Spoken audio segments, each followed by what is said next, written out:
At my wedding, my husband's family mocked my mother in front of 180 people. My mother-in-law pointed a manicured finger at the woman who raised me and said into the microphone, "That is not a mother. That is a mistake in a dress." My fiancé Desmond laughed. The guests laughed. I did not. I stood up, walked to the stage, and canceled the wedding right then and there. But I didn't stop at canceling the wedding. I realized that if they wanted to judge us by our bank accounts, I should play by their rules. The next morning, their world collapsed because they had no idea who I really was. Before I continue this story of absolute revenge, let me know where you are watching from in the comments below. Please hit subscribe and like this video to find out how one signature from me left my arrogant in-laws homeless. My name is Amara, and at 32 years old, I had spent the last 2 years playing a role. To the Vance family, I was just a simple administrative assistant at a mid-level firm, a lucky girl from the wrong side of the tracks who managed to snag their golden boy Desmond. They thought they were the royalty of Atlanta's black elite, a family built on old money and prestige. What they didn't know, and what I never felt the need to broadcast, was that I was actually the chief financial officer of Apex Holdings, one of the most aggressive debt acquisition firms in the country. I kept my career quiet because I wanted to be loved for me, not my portfolio. But standing in the ballroom of the St. Regis Hotel that Saturday evening, I realized that silence had been a terrible mistake. The venue was suffocatingly expensive. Crystal chandeliers dripped from the ceiling like frozen tears, casting a golden light on the flower arrangements that cost more than my mother's car. The air smelled of expensive perfume and judgment. I stood in my white Vera Wang gown, a dress I had paid for myself, watching the guests arrive.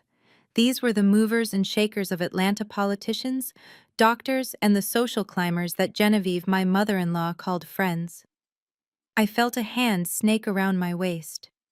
It was Desmond, looking dashing in his tuxedo, flashing that winning smile that used to make my knees weak. "You look beautiful, babe," he whispered, kissing my cheek. "Try to relax. Mother went all out for this. Don't let her see you looking so tense." I forced a smile, but my stomach was in knots. I had been asking to see the seating chart for a week, and Genevieve had constantly dodged me, saying she was handling the logistics. Now, looking at the gilded frame by the entrance, I understood why. My eyes scanned the list of tables. Table 1 was the head table reserved for the Vance family parents and siblings. Table 2 through 10 were for their VIP guests. I kept looking for Viola, my mother. I finally found her name. Viola Davis. Table 19. My blood ran cold. I walked over to the diagram to confirm the location. Table 19 wasn't just in the back. It was tucked into the far corner, directly next to the swinging double doors of the service kitchen and the hallway leading to the restrooms. It was the worst seat in the house, a spot usually reserved for the photographer's assistant or the DJ's equipment. "Desmond," I said, my voice trembling with suppressed rage. "Why is my mother at table 19? Desmond didn't even look at the chart. He just shrugged, adjusting his cufflinks. "Oh, that. Mom thought it would be best. You know your mother, Amara. She is a simple woman. She gets overwhelmed easily. Mom didn't want her to feel uncomfortable sitting with the senator or the bank owners. She thought your mom would be happier where it is quieter." "Quieter," I repeated, staring at him. "It is next to the kitchen, Desmond. Waiters will be bumping into her chair all night. She is the mother of the bride. She belongs at table 1 with us." Desmond sighed, that condescending exhale he did whenever I challenged his family. "Babe, drop it. The chart is printed. We can't move people around now. Besides, look at her." He gestured toward the corner. My mother Viola was already sitting there. She was wearing a simple navy blue dress she had bought from Macy's. It was elegant and modest, but compared to the sequins and designer labels filling the room, she looked plain. She was sitting with her hands folded in her lap, smiling politely at a busboy who was refilling her water glass. She looked small, she looked isolated, and she looked incredibly dignified despite the disrespect. She doesn't know which fork to use for the salad, Amara Desmond whispered, leaning in close so no one else could hear. Mom is saving her from embarrassment. Just let it go. For me, today is about us. I looked at the man I was about to marry. For the first time, I didn't see the charming marketing executive. I saw a coward. I saw a man who would let his mother banish mine to the shadows just to keep up appearances. I wanted to scream, but the music swelled and the reception began. I swallowed my anger, telling myself I would fix this later. I would make it up to Mom. I walked to the head table, sat next to Desmond, and spent the next hour enduring the fake smiles of his family. Then came the toasts. Genevieve, my mother-in-law, sat like a queen at the center of the table, dripping in diamonds. But it was Ashley, Desmond's sister-in-law, who stood up first. Ashley was White, a former pageant queen married to Desmond's younger brother. She had spent the last 3 years trying to prove she was more Vance than the Vances, compensating for her outsider status by being the most vicious gatekeeper of their social circle. She tapped her champagne flute with a silver spoon. The room went silent. "Good evening, everyone," Ashley cooed, her voice dripping with artificial sweetness. She launched into a 5-minute speech about how wonderful the Vance family was, how lucky Amara was to be joining such a prestigious lineage. She didn't mention me by name, just referred to me as Desmond's new project. Then she turned her gaze toward the back of the room. "And we must acknowledge the guests who traveled so far to be here," Ashley said, her smile turning predatory. "Like Mrs. Viola. Where are you?" "Oh, there you are. Way back there." She pointed. Every head in the room turned to look at table 19. My mother froze, holding her fork halfway to her mouth. A spotlight, which I had not authorized, suddenly swung across the room and illuminated my mother, blinding her. "We just want to thank you," Ashley continued, her voice echoing through the surround sound speakers. "We know this world is quite an adjustment for you. Genevieve and I were just saying how brave you are to wear that. It is so quaint.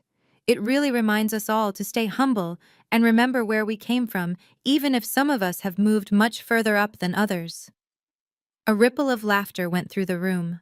It wasn't loud, but it was distinct. It was the laughter of the elite mocking the poor. My mother lowered her head, her shoulders shaking slightly. "That is enough," I said, standing up. My chair scraped loudly against the floor.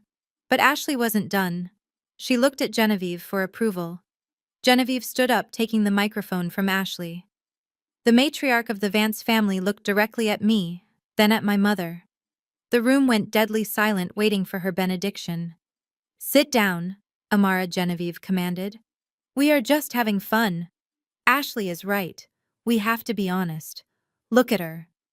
Genevieve pointed a long, diamond-encrusted finger at my mother, who was now wiping a tear from her cheek. "You can put a servant in a palace." "But she is still a servant," Genevieve said, her voice projecting clear and cold.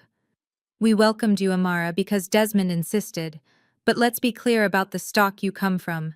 That woman sitting by the bathroom? That is not a mother. That is a mistaken address." The room exploded with laughter. It was a roar of cruelty. I looked down at Desmond. I waited for him to stand. I waited for him to defend the woman who had paid for my college tuition by scrubbing floors. I waited for him to be a man.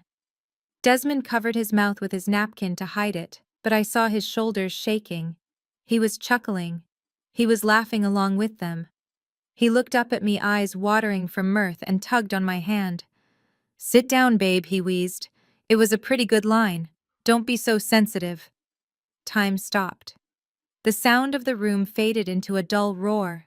I looked at Desmond's hand on my wrist, the expensive watch I had bought him for his birthday gleaming under the lights. I looked at Genevieve, smug and triumphant. I looked at Ashley, smirking behind her champagne glass. And then I looked at my mother, the strongest woman I knew, being reduced to a punchline by people who were drowning in debt they tried desperately to hide. Something inside me snapped. It wasn't a break, it was a realignment. The administrative assistant died in that chair. The CFO took over. I pulled my hand away from Desmond's grip. I didn't scream. I didn't cry. I simply walked around the table, my white dress flowing behind me like a shroud. I walked up the stairs to the small stage where the band was set up. I took the microphone from Genevieve's hand. She looked surprised, but she didn't let go immediately. I ripped it from her grip with a force that made her stumble back in her heels. The feedback from the speakers screeched, silencing the laughter instantly. I stood center stage looking out at the 180 faces of Atlanta's high society. I saw the confusion ripple through them. I looked down at Desmond, whose smile was fading into a frown of annoyance. I took a deep breath, and for the first time in 2 years, I spoke with my real voice. The voice that commanded boardrooms and terrified debtors. "Thank you, Genevieve, for that clarification," I said, my voice steady and cold as ice. "You are right. Mistakes were made today. But the biggest mistake wasn't my mother's dress.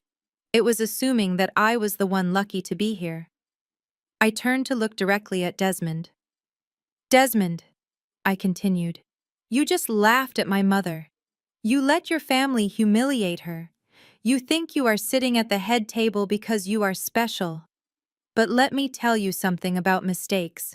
A mistake is thinking you can marry a woman, insult her blood, and expect her to pay the bill." I reached into the bodice of my wedding dress and pulled out my phone. "The wedding is off," I announced. "And since this is no longer a wedding reception, it is just a party that I am no longer hosting." Genevieve lunged forward, her face turning purple. "You ungrateful little brat, you will not ruin this day. You will sit down and apologize, or you will be nothing in this town." I looked at her, and then I looked at the banquet manager standing in the wings, looking terrified. "Manager," I called out, "bring me the bill. The full bill for this entire event. Right now!" The room gasped. Genevieve froze. Desmond stood up, looking pale. "Amara, what are you doing?" he hissed. "Stop this drama." "Oh, the drama hasn't even started," I replied, my eyes locking on his. "I am just balancing the books. And Desmond? You are about to be in the red." The silence in the St. Regis ballroom was heavy enough to crush bones. The laughter that had filled the room only seconds ago had evaporated, replaced by a tension so thick it felt like the air had been sucked out of the space. I stood center stage, the microphone heavy in my hand, looking down at the people who had spent the last 2 years making me feel small. They were not laughing anymore. Desmond was staring at me with his mouth slightly open, a piece of lobster tail still poised on his fork, looking like a fish gasping for air. Genevieve had turned a shade of pale that clashed horribly with her emerald necklace. I took a breath, letting the adrenaline settle into a cold, hard resolve. I looked out at the sea of faces, the senators, the bankers, the socialites who had just chuckled at my mother's expense. "Ladies and gentlemen," I said, my voice projecting clearly without a tremor, "I apologize for the interruption of your dinner. I know you were promised a show tonight. You were promised a wedding, a union of two families, a celebration of love. But as Genevieve so helpfully pointed out, mistakes were made. And the biggest mistake was assuming that I would marry into a family that mistakes cruelty for comedy." Desmond finally found his voice. He stood up, knocking his chair over. "Amara, get down from there right now. You are making a scene. You are embarrassing yourself." "No, Desmond," I corrected him. "I am saving myself. There will be no wedding. There will be no vows. This relationship is terminated, effective immediately." A gasp rippled through the crowd. I saw guests reaching for their phones, eager to record the collapse of the social event of the season. And to the Vance family, I continued, turning my gaze to the head table. "You treated me like a charity case. You treated my mother like a prop for your amusement. You called this wedding a merger. Well, I have done my due diligence and I am pulling out of the deal. You are not a dynasty.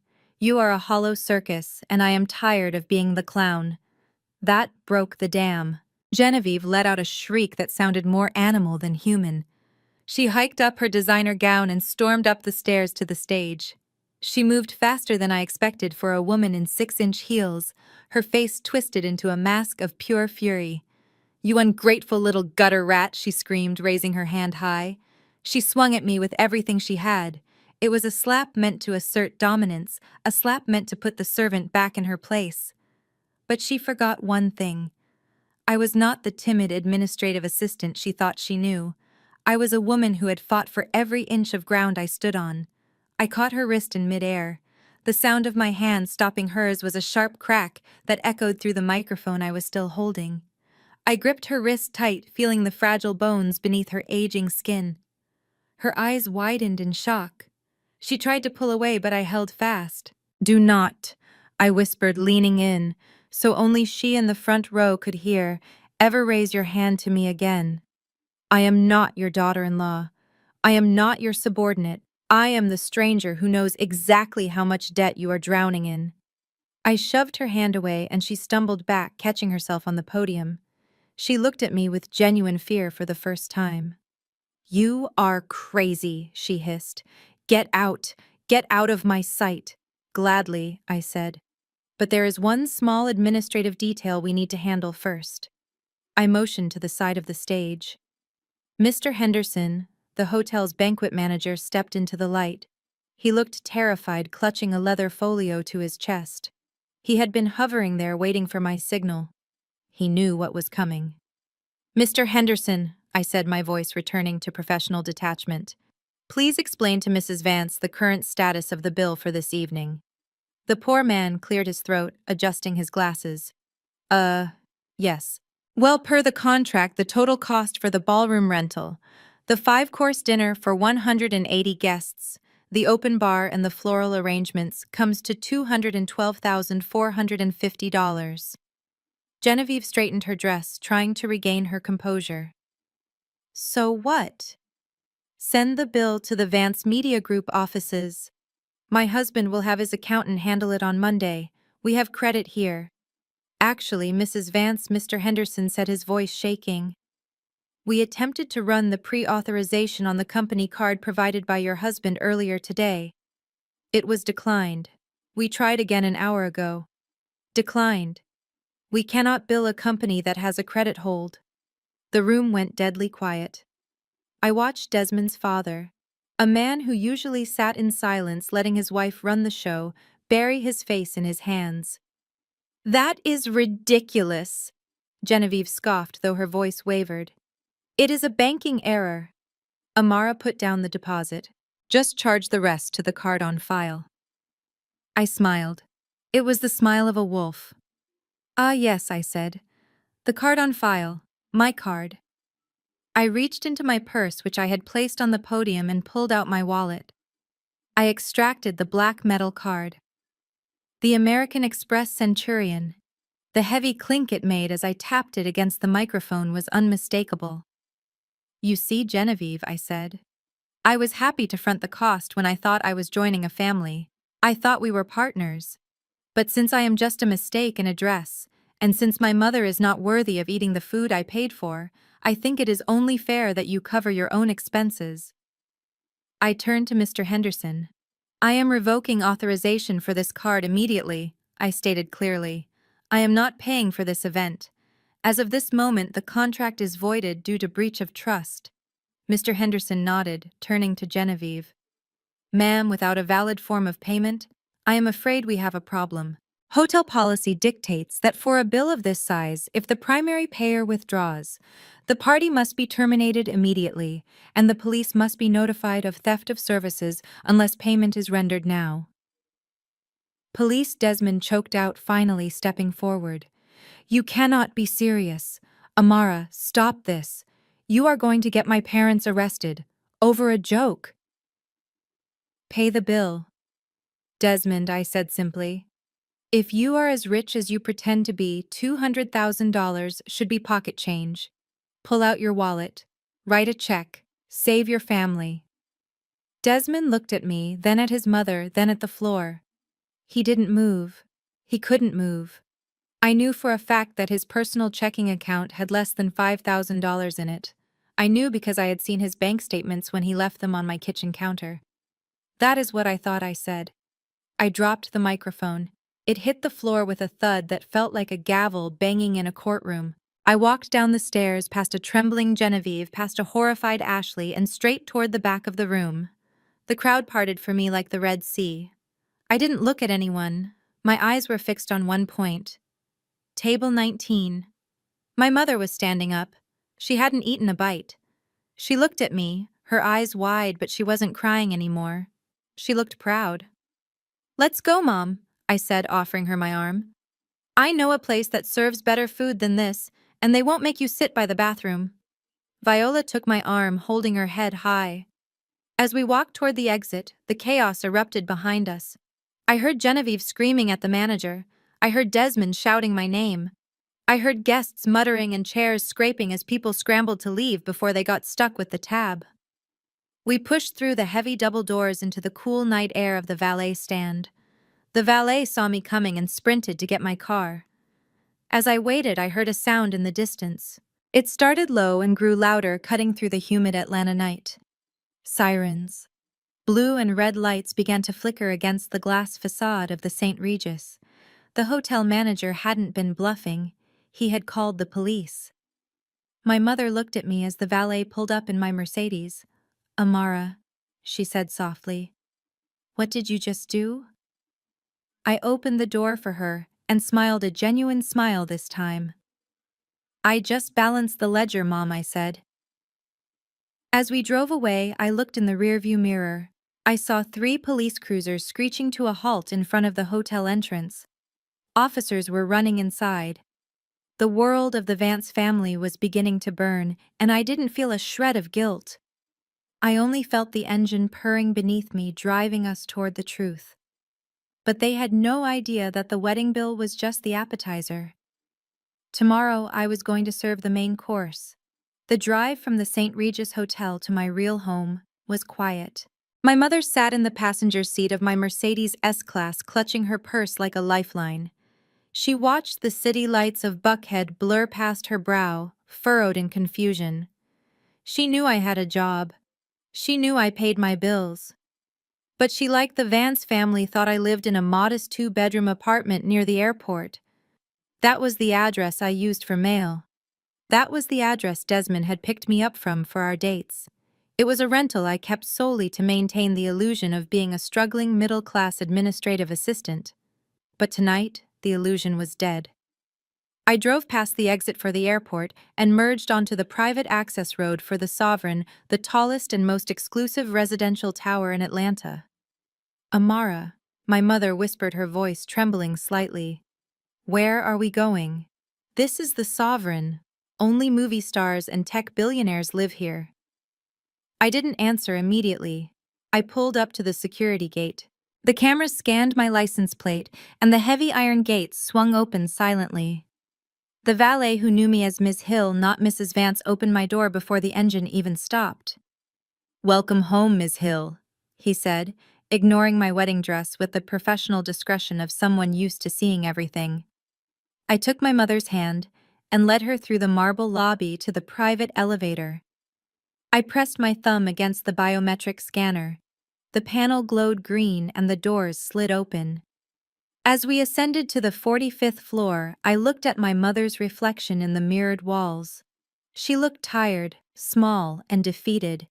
I hated Genevieve Vance for making her feel that way. The elevator opened directly into my living room. Floor-to-ceiling windows offered a panoramic view of the entire city. The lights of Atlanta stretched out like a sea of diamonds below us. The apartment was modern, stark, and expensive. A $10,000 Italian sofa sat on a Persian rug that cost more than Desmond's car. Modern art pieces that I had collected over 5 years of ruthless trading hung on the walls. My mother stepped out, her heels clicking on the polished concrete floors. She spun around slowly, her mouth agape. "Amara," she gasped. "How you told me you were an admin manager? You said you made $45,000 a year." I walked over to the wet bar and poured 2 glasses of aged scotch. My hands were steady now. The shaking from the adrenaline at the hotel had passed, replaced by a cold, calculating focus. "I lied, Mom," I said, handing her a glass. "I am an admin manager on my LinkedIn profile. But in reality, I am the Chief Financial Officer of Apex Holdings." My mother took the glass, staring at me as if I were a stranger. Apex Holdings, the investment firm. The vulture firm, I corrected her.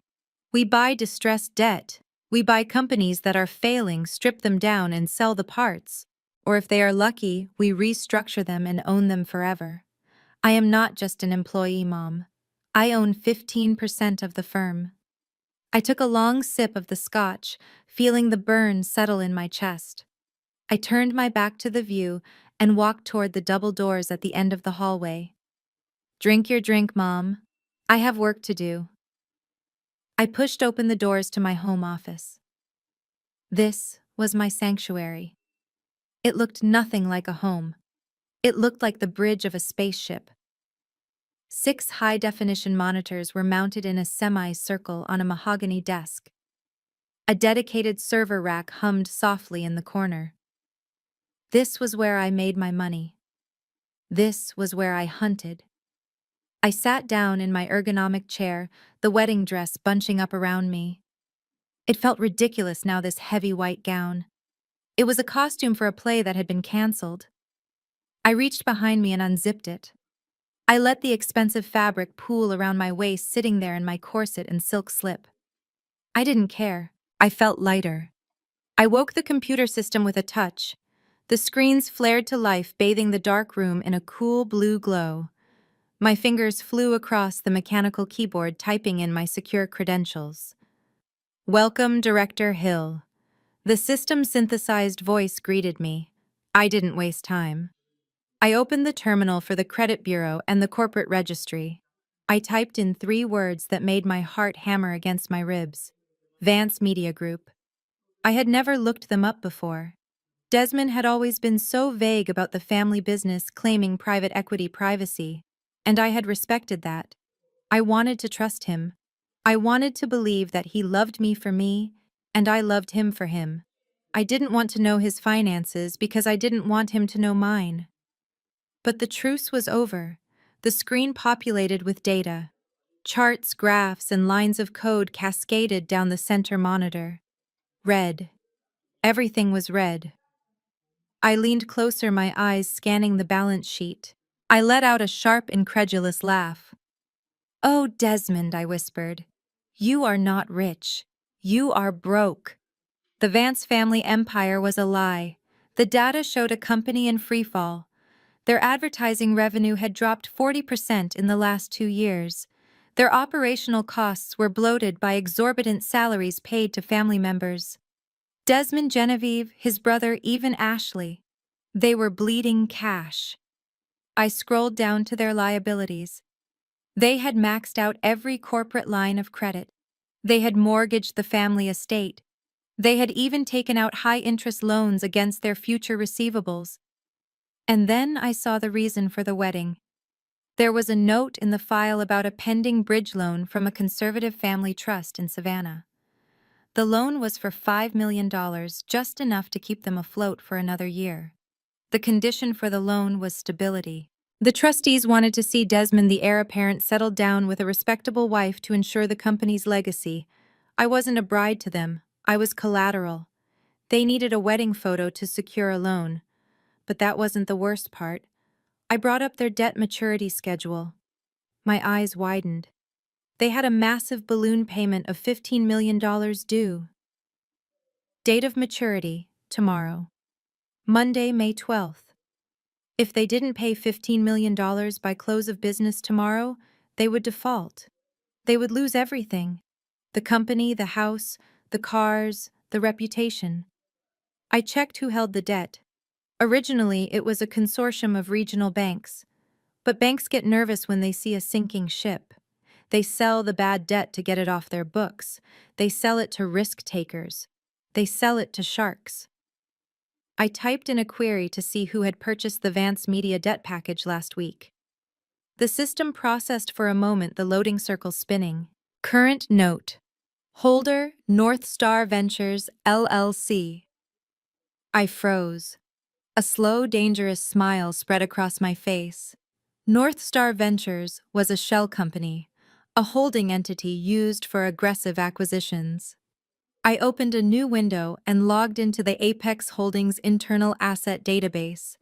I searched for North Star Ventures, parent company Apex Holdings, portfolio manager Amara Hill. I sat back in my chair, the realization washing over me like a tidal wave of pure power. The laughter from the banquet hall seemed a million miles away now. Genevieve's slap, Ashley's sneer, Desmond's betrayal. It all shrank in the face of what was on the screen. My firm had bought their debt 3 days ago. The paperwork had crossed my desk for approval, but I had been so busy with wedding prep that I had just rubber-stamped it without looking at the name of the debtor. I owned them. I didn't just have their credit card bill, I held the mortgage on their entire existence. As the CFO of the parent company, I had the sole authority to call in the debt or grant an extension. I looked at the clock. It was midnight. In 9 hours, the markets would open. In 9 hours, Desmond would walk into a meeting expecting to charm a new investor. I picked up my phone and dialed my assistant Marcus. He answered on the first ring despite the late hour. Ms. Hill, is everything okay? I thought you were on your honeymoon. Change of plans. Marcus, I said, my voice crisp and commanding. I need you to prepare the boardroom for a hostile meeting at 9 sharp. And Marcus, print out the foreclosure notices for the Vance Media Group. Foreclosure. Marcus sounded confused. On a Monday morning?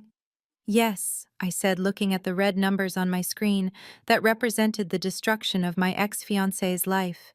It is going to be a very busy week. I hung up the phone and looked at the reflection of the city in the window. My mother walked into the room holding the bottle of scotch. She looked at the screens, then at me. What is it, baby? She asked. Is it bad? I turned to her, my eyes gleaming with tears. I refused to shed, and a fire that would burn the Vances to the ground.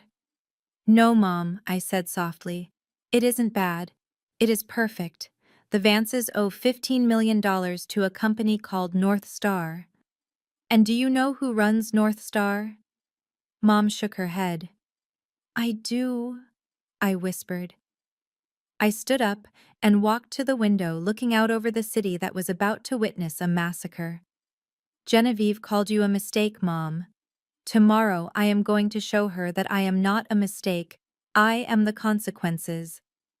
I turned away from the window where the city lights of Atlanta sprawled out like a map of conquered territory. My heart was still racing from the discovery of the debt, but as I looked back at my mother, the adrenaline shifted into a different kind of shock. I expected to see Viola broken. I expected to see the woman who had sat quietly at table 19, head bowed, accepting the crumbs of respect the Vance family deigned to throw her way. I prepared myself to comfort her, to explain that her daughter was powerful enough to fix this. But the woman sitting on my Italian leather sofa was not the woman who had walked out of the St. Regis. Mom stood up, her posture, usually hunched in a way that suggested a lifetime of hard labor and humility, suddenly straightened. She looked at me, and the timidness in her eyes was gone, replaced by a steeliness that sent a shiver down my spine. She reached up to her head, and with a casual motion that made my jaw drop, she pulled off the gray, frizzy wig she had been wearing all evening.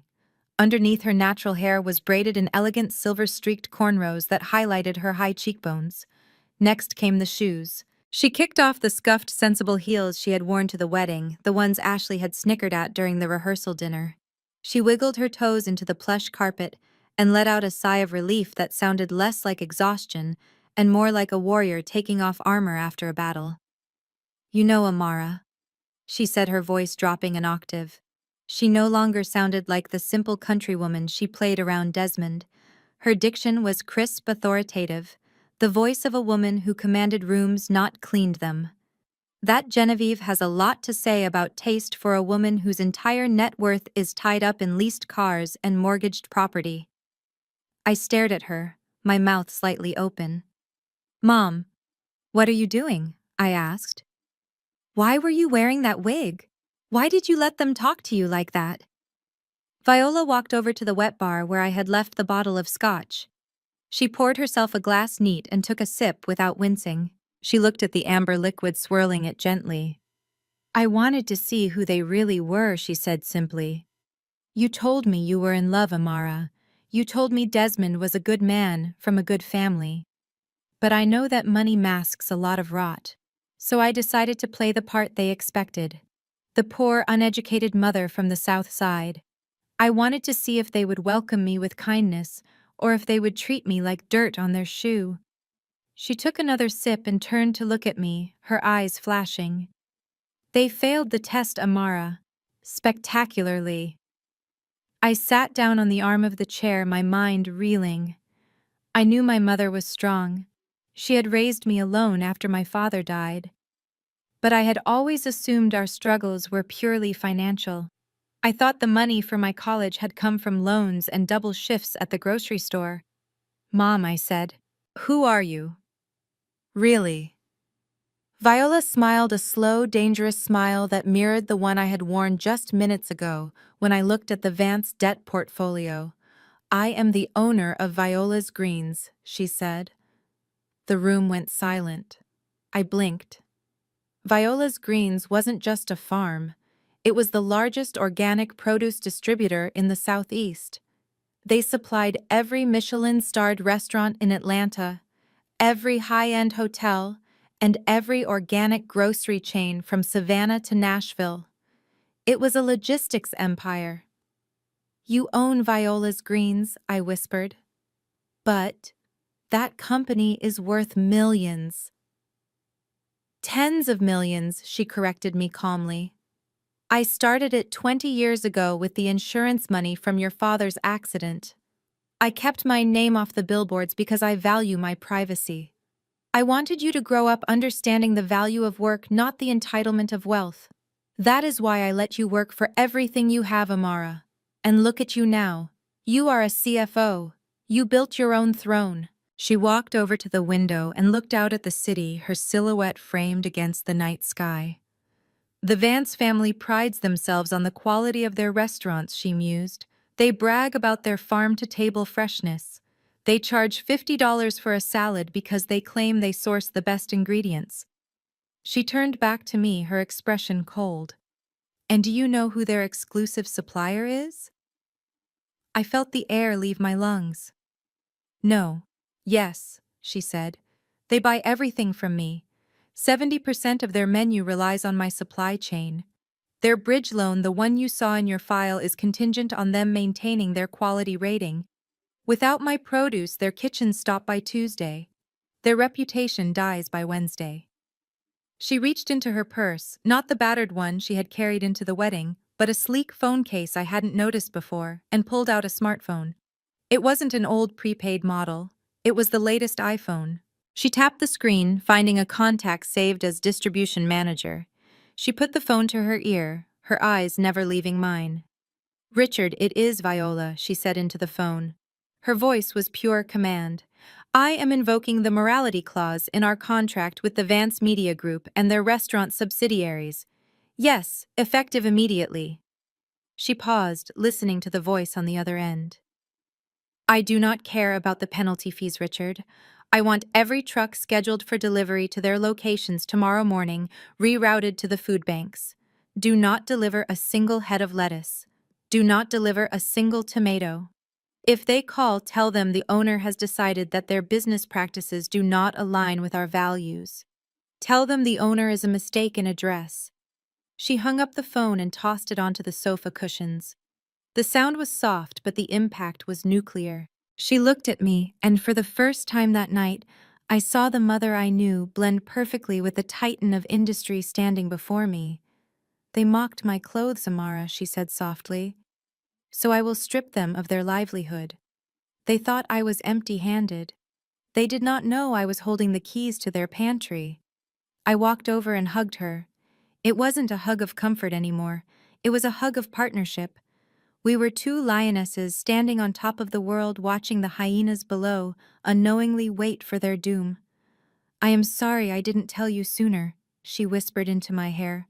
But I needed to know you could stand on your own 2 feet. Tonight, when you took that microphone, I have never been prouder. You didn't need my money to destroy them. You used your own brain. We stood there for a moment, basking in the shared power of our secrets, but the silence was broken by the vibration of my phone on the coffee table.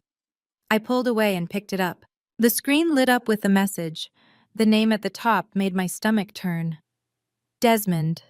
I unlocked the phone and read the text aloud, my voice dripping with disbelief. Amara, you are insane. My mother is having a panic attack. You ruined the most important night of our lives over a misunderstanding. You need to come back to the hotel right now, pay the bill, and apologize to everyone. If you don't fix this tonight, my father is going to sue you for defamation and breach of contract. Don't test me. This is your last chance to be a Vance. I looked at the message, then at my mother. The irony was so thick I could taste it. He was threatening me with a lawsuit when he couldn't even afford the data plan to send the text. He was offering me a chance to be a Vance when being a Vance was about to become a liability. Viola laughed a dry, humorless sound. He thinks he has leverage, she said. I typed a response, my fingers flying across the screen. I didn't send a paragraph. I didn't send an apology. I sent a single emoji, the waving hand. I looked at my mother. Get some sleep, Mom, I said. We have a big meeting in the morning. She raised an eyebrow. I smiled. Yes. I think the CFO of Apex Holdings needs to introduce the new majority shareholder to the board. If you are going to cut off their food supply, you might as well be in the room to watch them starve. As I turned off the lights in the living room, leaving only the glow of the city, I knew that the real wedding gift wasn't a blender or a toaster. It was this, the absolute synchronized destruction of a family that thought they were untouchable. Desmond wanted a wife who would stand by his side, while he was about to get a partner who would stand on his neck, and the best part was he was going to walk into my office tomorrow morning thinking he was the one in charge. Sunday morning broke over Atlanta with a deceptive calm. From the 45th floor of the Sovereign, the city looked peaceful, bathed in a soft golden light that hid the chaos brewing in the digital world. I sat at my kitchen island, wrapped in a silk robe, watching the steam rise from my coffee cup. My mother was still asleep in the guest suite, exhausted from the emotional marathon of the previous night. I enjoyed the silence, knowing it was about to be shattered. I picked up my personal phone, not the encrypted work device I used for Apex Holdings, but the one Desmond and his family had the number for. I expected missed calls or angry texts.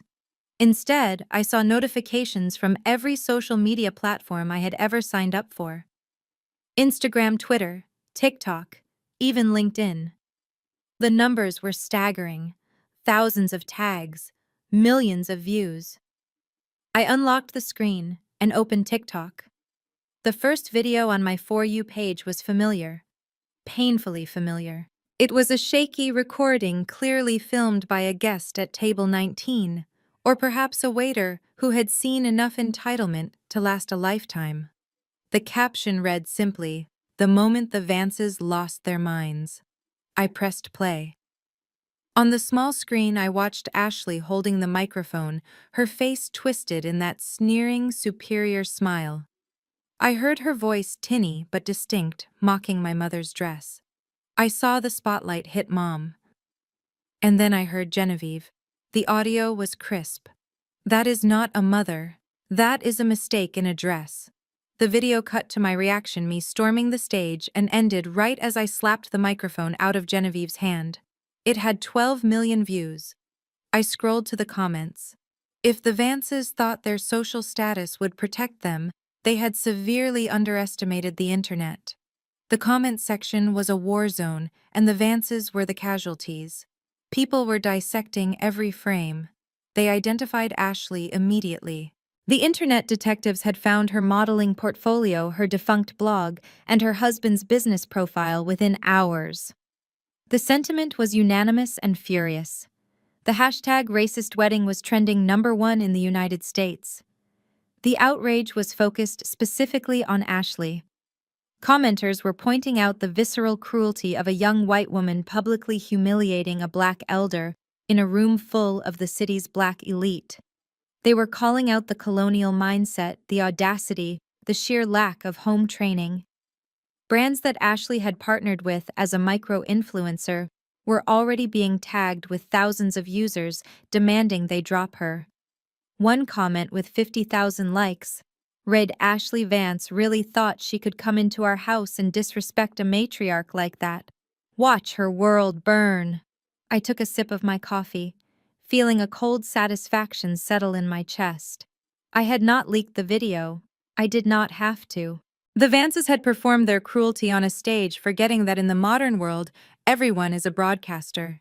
They had handed the public the weapon to destroy them. But as I refreshed the feed, the narrative shifted. A notification popped up that the official Vance Media Group page was live. I tapped the notification. The screen filled with the interior of the Vance family living room. They had clearly staged the scene with the precision of a political crisis team. Genevieve was sitting on the beige sofa, wearing a modest cardigan that looked nothing like the flashy designer gear she usually flaunted. She held a tissue in her hand. Desmond sat next to her, looking solemn and heartbroken. Ashley was there too, red-eyed and clinging to her husband, looking like a frightened child rather than the predator she had been the night before. "Thank you all for tuning in." Desmond began, his voice trembling with an emotion I knew was fake. "We are devastated by the video circulating online. We want to tell our side of the story before the mob destroys a family legacy built on love and community." I leaned forward, resting my chin on my hand. This was going to be good. "The video you saw was taken out of context." Genevieve sobbed, dabbing at dry eyes. "Viola and I have a playful relationship. It was an inside joke. A bad joke, yes, but just banter between mothers. We love Amara. We welcomed her with open arms when she had nothing. Lies. Pure, unadulterated lies." Ashley spoke up next, her voice wavering. "I would never disrespect anyone based on race or class. I love this family. But what the video does not show is what Amara did to us. She has been planning this for months. She is a con artist." I raised an eyebrow. "A con artist?" That was a bold angle. "She lied to my brother." Ashley continued, gaining confidence as she spun the web. "She told him she was a poor admin assistant. She made him pay for everything for 2 years. She used us for our status, for our connections. And when we found out she was actually hiding money, hiding a secret life, she staged this blow-up to avoid signing the prenuptial agreement. She is a gold digger who got caught, and now she is trying to destroy us to cover her tracks." Desmond looked into the camera, his eyes pleading. "Amara, if you are watching this, please. We forgive you. Just come back. Stop this smear campaign. We know you hired people to film that. We know you want to ruin us because we asked for a prenup. But we are a family. We can work this out." The live stream exploded with hearts and supportive comments from their remaining loyalist people who were too blind to see the manipulation. They were painting themselves as the victims of an unstable, greedy woman. They were using the oldest trick in the book. Darvo.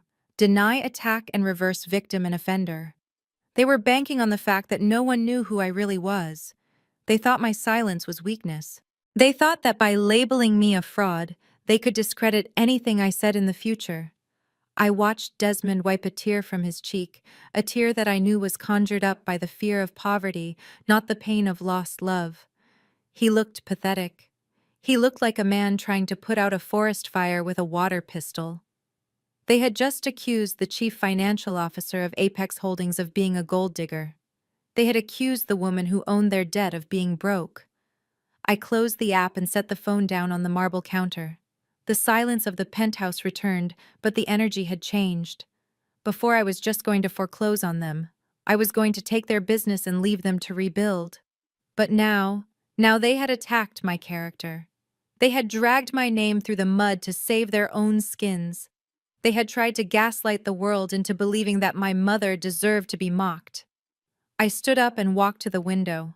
The sun was fully up now, illuminating the city that was waking up to the scandal. I finished my coffee in one long swallow. They wanted to play the media game. They wanted to talk about secrets and hidden lives. They wanted to talk about who was conning who. "Fine," I said to the empty room. I walked over to my desk and opened my laptop. I didn't need to post a video. I didn't need to cry on camera. I had something much more powerful than a live stream. I had the truth documented in ledger lines and bank transfers. I pulled up a folder labeled Desmond Private. Inside were screenshots I had collected over the last 6 months. Not financial records this time, but photos, texts, receipts from hotels that I had not stayed in. While I had been working late to acquire their debt, Desmond had been busy acquiring a mistress. And not just any mistress, the maid of honor. I looked at the folder, then at the foreclosure documents my assistant had prepared. "You want a crisis, Desmond," I whispered, dragging the files into an email addressed to the editor of the Atlanta Shade Room. "I will give you a catastrophe." The strategic silence I maintained was driving them insane. I could see it in the frantic way they refreshed their social media feeds, waiting for me to post a crying apology or a defensive rant. They wanted a public fight because in a screaming match they could drag me down to their level and beat me with experience. But I gave them nothing. No tweets, no status updates, no interviews. My silence was a vacuum, and they were suffocating in it. I sat in my home office, the cool air conditioning of the penthouse, a sharp contrast to the heat I was about to unleash. On my primary monitor, I had the draft email open. The subject line was simple: receipt regarding Desmond Vance. The recipient was the editor of the Atlanta Tea, the most vicious and widely read gossip blog in the city. I did not need to write a long story. The attachments spoke for themselves. I dragged and dropped the folder I had named The Betrayal. Inside were 27 screenshots and 5 photos. They were not vague. They were high definition. There was Desmond kissing a woman in a hotel elevator 3 weeks ago. There was a text thread where he mocked my financial status to her. And the kicker was the identity of the woman. It was not just a random stranger. It was Chantel, my maid of honor. The woman who had helped me pick out my dress. The woman who had stood next to me at the altar rehearsal, smiling while knowing she was sleeping with the groom. I clicked send. It took exactly 14 minutes for the internet to catch fire. I refreshed the blog's homepage. The headline screamed across the screen in bold red letters. Exclusive. Vance heir exposed. Cheating scandal rocks the racist wedding. The article did not just post the photos, it dissected them. It laid out the timeline, showing that while I was working overtime to pay for the wedding deposits, Desmond was using the company card to book suites at the W Hotel for Chantel. The public sentiment, which had already turned against the Vances because of the racism, now curdled into pure hatred. If there is one thing the internet hates more than a racist, it is a cheater who plays the victim. The comments on their earlier livestream video, the one where they called me a gold digger, turned vicious instantly. Users were reposting the screenshots of Desmond's texts, where he called me boring and cheap. They were tagging Chantel, who had frantically deleted her Instagram account 5 minutes ago, but screenshots live forever. I leaned back in my chair watching the carnage. This was the second strike. The first was their reputation. This second one was their character. And the third, which was happening simultaneously in boardrooms across the city, was their wallet. I opened a side monitor to view the stock ticker and news alerts for Vance Media Group partners. It was a bloodbath. The investors who had been on the fence, the ones Genevieve was desperately trying to woo with her fake apology video, were now running for the exits. No serious venture capital firm wants to be associated with a family that is trending for racism and infidelity in the same 24-hour cycle. I saw an alert from the bank that held their operating accounts.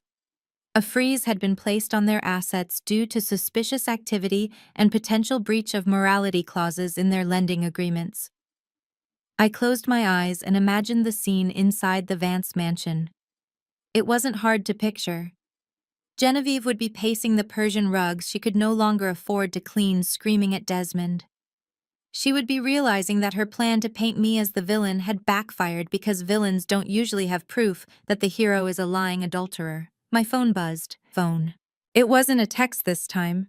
It was a notification from my security system. Motion detected at the front door.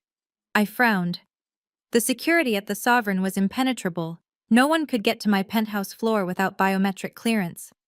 Then I realized the alert wasn't coming from here, it was coming from the decoy apartment. The run-down two-bedroom unit in College Park that I still rented for $1,200 a month just to maintain my cover story. I had installed a Ring camera there months ago, mostly to check for package thefts, but today it was my window into Desmond's desperation. I pulled up the live feed on my iPad. There he was, Desmond Vance. He looked nothing like the polished prince from the wedding. His designer shirt was wrinkled and sweat-stained at the armpits. His hair was disheveled. He was pounding on the peeling green paint of the apartment door, looking over his shoulder, as if he expected paparazzi to jump out of the bushes. "Amara, open the door. I know you are in there." He kicked the bottom of the door. The sound was tinny and hollow through the camera's microphone. "Amara, please. You have to stop this. My dad is having chest pains. The investors are pulling out. Just come out and we can talk. I will give you whatever you want. I will sign the papers. Just tell them it was a misunderstanding. Tell them the photos are fake." I watched him plead with a piece of wood. It was pathetic. He really thought I was inside sitting on a second-hand couch crying over him. He thought he could charm or bully me into submission one last time. He had no idea that I was 10 miles away, sitting on Italian leather, drinking imported sparkling water, and preparing to take his company from him legally and permanently. He pulled out his phone and dialed my number again. My phone on the desk lit up. I let it ring. On the screen, I saw a neighbor from the apartment complex open their door. It was Mrs. Higgins, an elderly woman who used to bake me cookies when I stopped by to check the mail. She stepped out in her housecoat, holding a broom. "Boy, get away from that door," Mrs. Higgins yelled. "Amara isn't home, and even if she was, she doesn't want to talk to a man who yells like a fool." Desmond spun around looking wild. "You don't understand. She is ruining my life. She has to be here. This is where she lives." Mrs. Higgins laughed, a sound that crackled through the speaker. "She lives here, honey. Amara hasn't slept here in 2 years. She just picks up her mail. You don't know much about your own woman, do you? Now get before I call the police." Desmond looked at the door one last time, defeated. He slumped against the railing of the walkway. I zoomed in on his face. The arrogance was gone. In its place was pure terror. He was realizing that he didn't know me at all. He didn't know where I lived. He didn't know my money. He didn't know my heart. And most importantly, he didn't know that while he was banging on a wooden door in College Park, I was in a glass tower in Buckhead, printing out the agenda for a meeting that would end his career. I tapped the microphone button on the app. I could speak through the doorbell camera. The temptation was strong. I wanted to tell him to go home and pack a box. I wanted to tell him that his mother's house was next on my list. But I stopped myself. No. That would be mercy. That would give him a warning. And I was done giving the Vance family warnings. I closed the app and turned off the iPad. Let him sweat in the humid Georgia heat. Let him drive back to his mother empty-handed. Let them spend one more night thinking they could spin this, thinking they could find a loophole. Because tomorrow morning at 9 o'clock, they were walking into the lion's den. And unlike Daniel in the Bible, God was not going to shut the lion's mouth. I picked up the black folder on my desk. Inside were the acquisition papers for Vance Media Group. I ran my finger over the signature line where I would sign as the new owner. "Go home, Desmond," I whispered to the empty room. "Get a good night's sleep. You are going to need it, because tomorrow you are not negotiating with your fiancé. You are negotiating with the shark who just smelled blood in the water." I watched Desmond on the screen of my iPad slumped against the peeling doorframe of the decoy apartment. He looked defeated, small, and desperate. But I knew better. I knew that beneath that pathetic exterior lay a reservoir of arrogance that was only temporarily drained. All he needed was a drop of hope, a single sign of weakness from me, and he would swell back up into the monster who had laughed at my mother. It was time to give him that hope. It was time to bait the trap. I picked up my phone and dialed his number. On the surveillance feed, I saw him scramble for his phone, nearly dropping it in his haste. He answered on the first ring, his voice breathless and frantic. Amara. Amara. Where are you? I am at your apartment. Your neighbor is crazy. Open the door right now. I took a deep breath, channeling every ounce of fear and insecurity I had felt in the early days of our relationship. I let my voice tremble, pitching it higher, breathless with fake anxiety. Desmond. I sobbed into the receiver. I am not there. I am driving. I saw the news. I saw the blogs. It is too much. I cannot take it anymore. My mother is crying. Everyone hates us. I just want it to stop.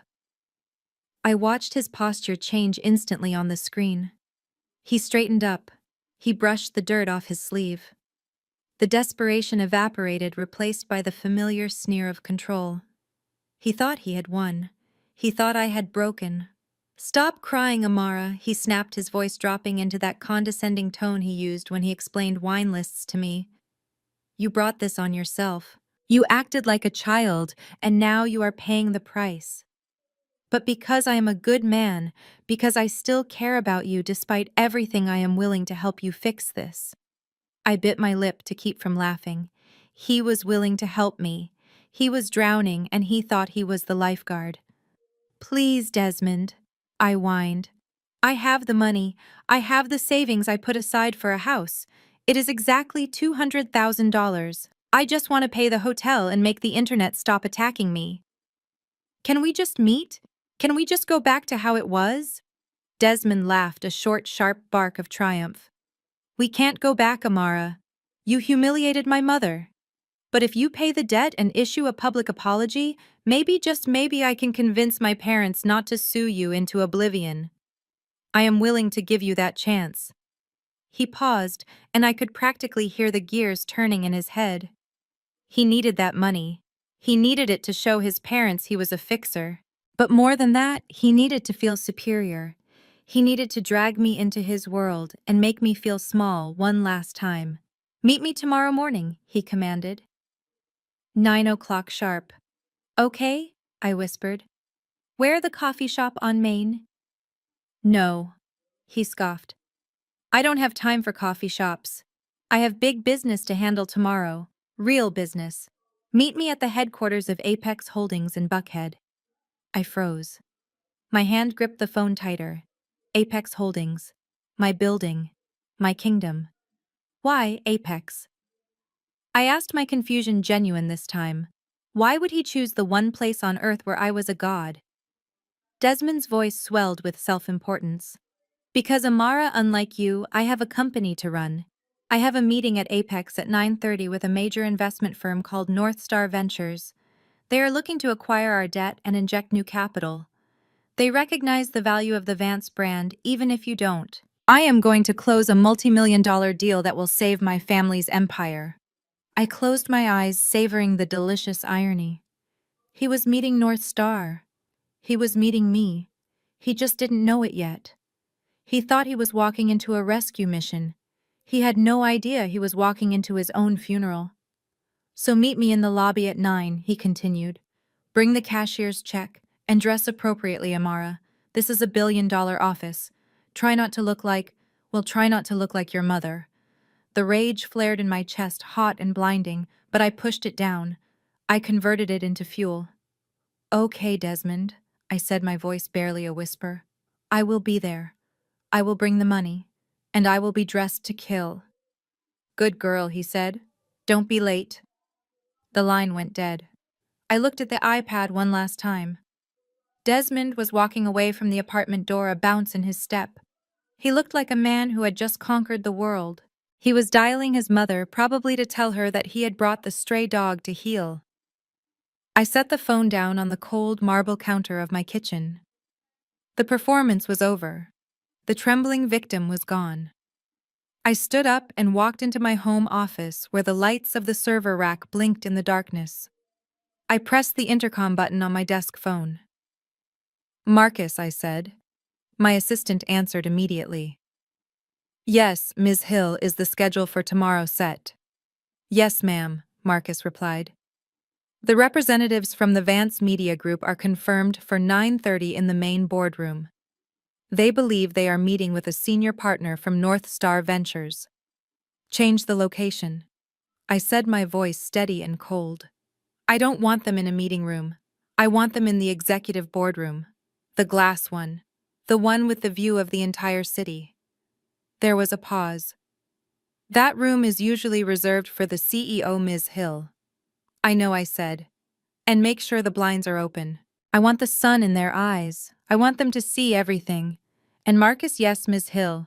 Prepare the foreclosure documents. Have them printed on heavy bond paper and put them in a red folder. Red, ma'am.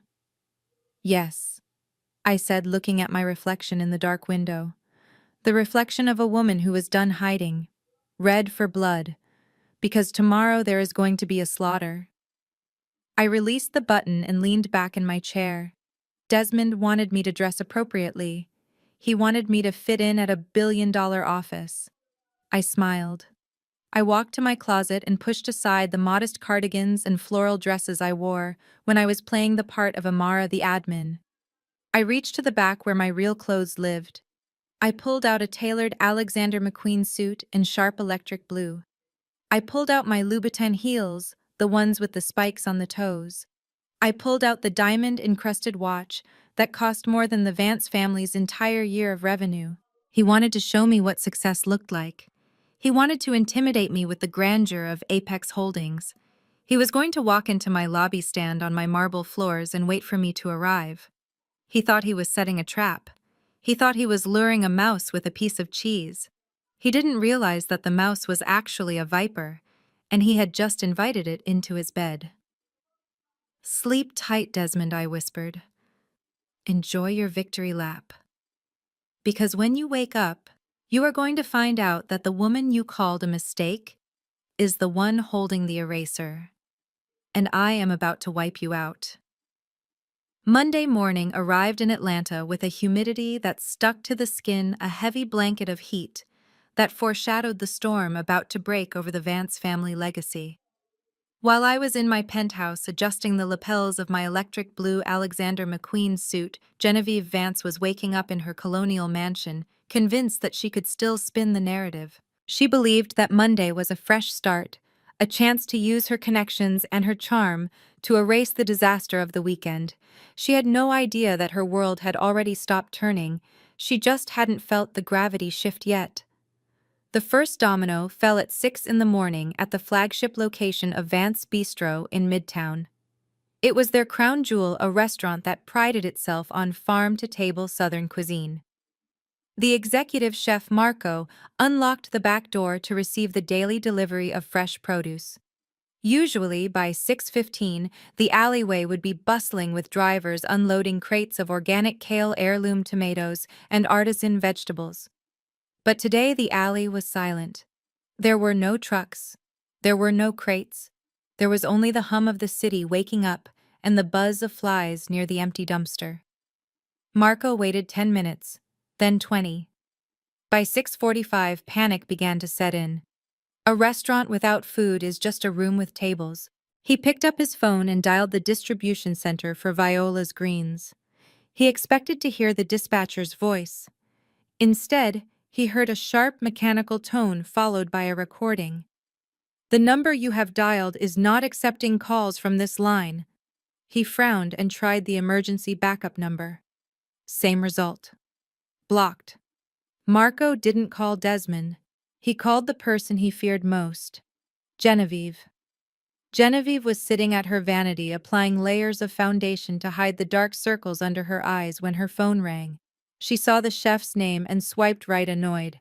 "Marco. Why are you calling me this early? I have a very important meeting with investors today. Do not bother me with menu changes." Mrs. Vance. Marco's voice was tight with stress. "There is no menu. The delivery didn't come. Viola's Greens ghosted us. The walk-in fridge is empty. We have zero produce for the lunch rush. I have 60 reservations on the books for noon, and I cannot even make a side salad." Genevieve froze, her mascara wand hovering midair. "What do you mean they didn't come? We have a contract, an exclusive contract. Call them back and scream at them. Tell them who we are." "I did," Marco replied. They blocked our numbers. And Mrs. Vance. I called my contact at the other supplier, the one we use for dry goods. They said they received a memo this morning. All credit accounts for Vance Media Group subsidiaries are on hold pending a liquidity review. They are not sending the flour or the oil either. We are dead in the water. The phone slipped from Genevieve's hand and clattered onto the glass top of her vanity. Viola's Greens. The name echoed in her mind. For 20 years she had signed checks to that company, never once connecting the dots. She had mocked a woman named Viola to her face on Saturday night, calling her a mistake, and on Monday morning that mistake had just cut off the oxygen to her family's business. It is a glitch, she whispered to herself, her hands shaking as she picked up the phone. It has to be a computer error. I will fix this after the meeting. Once we get the check from North Star, I will buy a new supplier. I will buy a whole farm if I have to. But the chaos was not confined to the restaurant. Across town in the trendy district of Buckhead, Ashley Vance was trying to maintain her own illusion of normalcy. She had put on oversized sunglasses to hide her swollen eyes and a wide-brimmed hat to obscure her face, hoping to avoid recognition after the viral humiliation of the weekend. She walked into her favorite coffee shop, needing a double shot of espresso to numb the headache that had been pounding since Saturday. She noticed the barista whispering to a coworker as she approached the counter. She saw the side-eye glances from the customers in line. They recognized her. She was the girl from the video. She was the racist sister-in-law. Ashley lifted her chin, channeling the arrogance she had learned from Genevieve. She ordered her oat milk latte with extra foam, tapping her acrylic nails on the counter impatiently. That will be $7.50, the barista said, not making eye contact. Ashley pulled out her platinum credit card, the one linked to the family's corporate expense account. She tapped it against the reader with a flourish. The machine beeped, a harsh, dissonant sound. Transaction declined. Ashley frowned. Try it again. The chip is sensitive. The barista sighed a sound of pure exhaustion and tapped it again. Declined. Contact issuer. The line behind Ashley began to murmur. Someone snickered. Ashley felt the heat rising in her cheeks. She dug into her purse and pulled out her personal debit card. This one was linked to the joint account she shared with her husband, Desmond's brother. Surely that was safe. She inserted the card. Declined. Insufficient funds. The barista looked at her, and this time there was a smirk playing on his lips.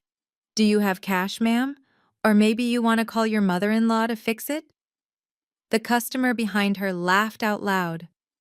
Ashley snatched her cards back, her hands trembling violently. She checked her banking app on her phone. The screen loaded, and her heart stopped. The balance was 0. Beside the number was a red notification. Account frozen by creditor order. She didn't wait for her coffee. She turned and ran out of the shop, the sound of laughter chasing her onto the street. She scrambled into her Range Rover and called Genevieve, sobbing so hard she could barely speak. Genevieve, she gasped. My cards. They are dead. They took the money. They took everything. I cannot even buy coffee. Genevieve was already in the car with Desmond, speeding toward the Apex Holdings tower. She put Ashley on speakerphone.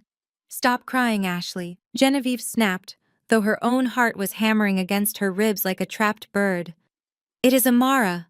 It has to be. She is doing this to spook us. She probably reported the cards as stolen to mess with us. It is just a petty game. But Mom, Desmond said from the driver's seat, his knuckles white on the steering wheel. The chef called me too. The restaurant is closed. We are losing $10,000 an hour. If the investors find out we are non-operational, the deal is off. Genevieve reached over and grabbed Desmond's arm, her nails digging into his suit jacket. Listen to me, she hissed. The investors will not find out. We are going to walk into that meeting at Apex Holdings, and we are going to sign that deal with North Star Ventures. We are going to get $5 million in capital today. Do you hear me today? She looked out the window at the passing skyline of Atlanta, the city she thought she owned. Amara thinks she can play hardball. Genevieve continued, her voice dripping with venom. She is just an admin assistant with a grudge and a hacker friend. She does not understand how high finance works. We are Vances. We are untouchable. Desmond pulled the car up to the valet stand of the Apex Tower. The building loomed over them, a monolith of glass and steel reflecting the morning sun. It looked impenetrable. It looked powerful. Genevieve checked her reflection in the visor mirror one last time. She applied a fresh coat of red lipstick, masking the fear with a painted smile. We go up there, we charm the North Star representative, and we save the company she commanded. And once the ink is dry, once the money is in our account, I am going to destroy Amara. I will sue her for every penny she has. I will make sure she never works in this town again. She opened the car door and stepped onto the pavement, her heels clicking with purpose. Let's go get our money, Desmond. They walked into the lobby, heads held high, marching toward the elevator that would take them to the 45th floor. They believed they were ascending to their salvation. They had no idea they were walking straight into the slaughterhouse, and the butcher was already sharpening her knife. The lobby of the Apex Holdings Tower was designed to intimidate. It was a cathedral of glass and steel with ceilings that soared 3 stories high and floors made of imported Italian marble that echoed with the footsteps of the powerful. The air was kept at a crisp 68 degrees a temperature that discouraged loitering and encouraged efficiency. I stood near the center of the room, positioned perfectly between the main entrance and the private executive elevators. I was not hiding today. I was not blending in. I was wearing the electric blue Alexander McQueen suit I had pulled from the back of my closet the night before. My hair was pulled back in a severe, sleek bun, and on my wrist the diamond watch Desmond had never seen caught the morning light. I checked the time. 9:29. Right on schedule. Through the revolving glass doors I saw them approach. The Vance family arrived not like a business delegation, but like a desperate army trying to maintain formation. Genevieve led the charge. She was wearing a Chanel suit that I knew was at least 5 years old, accessorized with a string of pearls intended to project old money stability. But up close I could see the cracks in the porcelain. Her makeup was applied a little too heavily, trying to cover the sleepless night caused by empty pantries and frozen bank accounts. Desmond walked half a step behind her, clutching a leather briefcase that I knew contained absolutely nothing of value. Ashley brought up the rear, wearing oversized sunglasses indoors, nervously clutching her designer handbag as if she expected someone to snatch it. They pushed through the doors, bringing a gust of humid Atlanta air with them before the climate control swallowed it. They looked out of place. In a building filled with sharks in tailored suits, the Vances looked like decorative fish that had flopped out of their tank. Ashley was the first to spot me. She stopped dead in her tracks, her heels screeching slightly on the marble. She nudged Genevieve, pointing a manicured finger in my direction. "Oh my God!" Ashley hissed, her voice carrying across the quiet lobby. "Look who decided to show up." Genevieve stopped and turned. Her eyes scanned me from head to toe. For a fleeting second, I saw confusion. She didn't recognize the suit. She didn't recognize the posture. She was used to seeing Amara, the admin, the girl who wore sensible flats and polyester blends. But the cognitive dissonance was too much for her arrogance to process. She immediately defaulted to her standard narrative. "Well," Genevieve said loud enough for the reception staff to hear, "I see someone came to her senses." They walked toward me. I didn't move. I stood my ground, my hands clasped loosely in front of me, my expression unreadable. Desmond stepped forward, a smirk plastering itself onto his face. The fear I had seen on the Ring camera the night before was gone, replaced by the false confidence of a man who thinks he is about to sign a multi-million-dollar deal. "You are early, Amara," Desmond said, looking me up and down. "And you certainly dressed up. I told you to look appropriate, but I didn't think you would rent a costume. Who are you trying to be, a CEO?" Ashley laughed, a shrill grating sound. She took a step closer, invading my personal space. She is not trying to be a CEO. Desmond Ashley sneered. Look at her. She is standing by the reception desk. She is probably here to beg for a job. What is it, Amara? Are you applying for the janitorial staff? Or maybe you are hoping to be the coffee girl for the meeting we are about to have. I looked at Ashley. I looked at the dark circles under her eyes that the sunglasses couldn't hide. I am here for the meeting, Ashley, I said calmly. Genevieve scoffed, waving her hand dismissively. Don't be ridiculous. This meeting is for serious investors only. It is with North Star Ventures. We are talking about millions of dollars, Amara. Not the pennies you are used to counting. Desmond checked his watch, ignoring me to address his mother. Mom, we have a few minutes before the partners come down to get us. I need to review the pitch one last time. He turned back to me, snapping his fingers near my face to get my attention. Amara, since you are here and you clearly want to be useful, go make yourself busy. Go over to the cafe corner and get my mother a glass of fresh orange juice. No pulp, and get me a double espresso. If you do it quickly and don't spill anything, maybe I will let you sit in the corner of the room and watch how real business is done. It might be educational for you. I stared at him. The audacity was breathtaking. He was standing in my building about to meet with my company to beg for my money, and he was ordering me to fetch juice like a servant. I didn't move. Did you hear me? Desmond asked, his voice hardening. I said get the juice. If you want us to forgive you for the stunt you pulled at the wedding, you need to start showing some humility. Now move. The lobby was silent.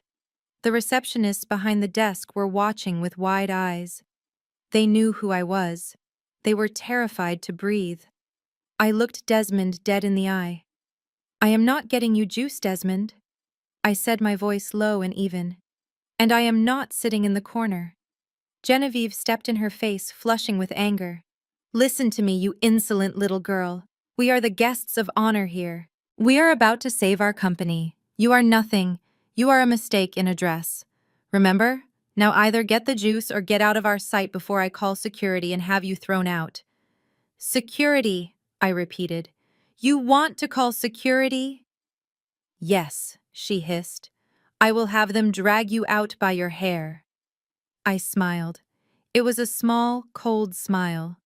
The sound of the private executive elevator chiming interrupted us. It was a distinct tone, deeper and richer than the public elevators. The heavy brass doors slid open smoothly. The Vances turned to look, expecting I assumed their savior from North Star Ventures. Out stepped Marcus, my executive assistant.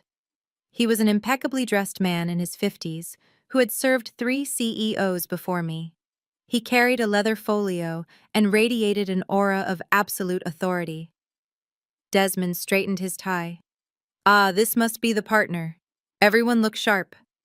Desmond extended his hand, stepping forward to greet Marcus. Good morning, Sir, Desmond said, putting on his best salesman voice. I am Desmond Vance. This is my mother, Genevieve. We are ready for our meeting with North Star. Marcus didn't take Desmond's hand. He didn't even look at him. He walked straight past Desmond as if he were a piece of furniture. He walked straight past Genevieve, who had put on her charming smile. He walked straight past Ashley, who was trying to look bored. Marcus stopped directly in front of me. He bowed his head slightly, a gesture of profound respect. Good morning, Ms. Hill. Marcus said, his voice clear and deferential. The board of directors is assembled in the glass conference room as you requested. The foreclosure documents are prepared and ready for your signature. The silence that followed was absolute. Desmond's hand was still extended in the air, grasping at nothing. Genevieve's smile froze, twitching at the corners. Ashley's mouth fell open behind her sunglasses. I looked at Marcus. Thank you, Marcus. Are the guests cleared for security? Yes, Ms. Hill, Marcus replied. I have issued them temporary visitor passes, restricted access only. I nodded. I turned back to the Vances. They were statues. They were looking from Marcus to me, and back again, their brains struggling to compute the data. Ms. Hill, Board of Directors, foreclosure. I took a step toward the elevator, then stopped and looked back at Desmond. You wanted to see how real business is done, Desmond, I asked. I gestured toward the open elevator doors. Well, come on then. The CEO hates to be kept waiting. I turned and walked into the elevator. Marcus followed, pressing the button for the penthouse floor. I watched through the narrowing gap of the closing doors as the realization began to dawn on their faces. It wasn't just fear anymore. It was horror. They weren't just visiting Apex Holdings. They were realizing that the monster they had been running from was the one holding the door open. Are you coming? I asked softly. Desmond stumbled forward, pulling his mother and sister with him, entering the metal box just before the doors snapped shut, sealing their fate. The elevator ride up to the penthouse floor was a study in suffocating silence. I stood at the front, my back to the Vance family, watching the floor numbers climb on the digital display. Behind me, I could hear the shallow, rapid breathing of 3 people who were slowly realizing that the ground beneath their feet was turning into quicksand. Desmond shifted his weight from foot to foot, the rustle of his suit jacket betraying his nerves. Genevieve was humming a low, tuneless melody, a nervous tick I had never noticed before. Ashley was tapping her acrylic nails against the screen of her phone, frantically trying to find a signal that didn't exist in the reinforced steel box of the executive lift. When the doors slid open, we were not greeted by a receptionist or a waiting area. We stepped directly into the executive boardroom. It was a space designed to remind everyone who entered of their insignificance. The walls were floor-to-ceiling glass, offering a 360-degree view of the Atlanta skyline. The morning sun flooded the room, bouncing off the polished mahogany table that stretched 20 feet down the center. At the far end, a single high-backed black leather chair sat empty, framed by the view of the city like a throne. Marcus walked in first, placing the thick red folder at the head of the table. He then stepped back and stood by the wall, hands clasped behind his back, his face a mask of professional indifference. I walked into the room, the click of my Louboutin heels echoing on the hardwood floor. I didn't stop at the guest chairs. I didn't stop at the side of the table where junior partners usually sat. I walked straight to the head of the table. I placed my clutch next to the red folder. I pulled out the high-backed leather chair and sat down. I crossed my legs, leaned back, and rested my hands on the armrests.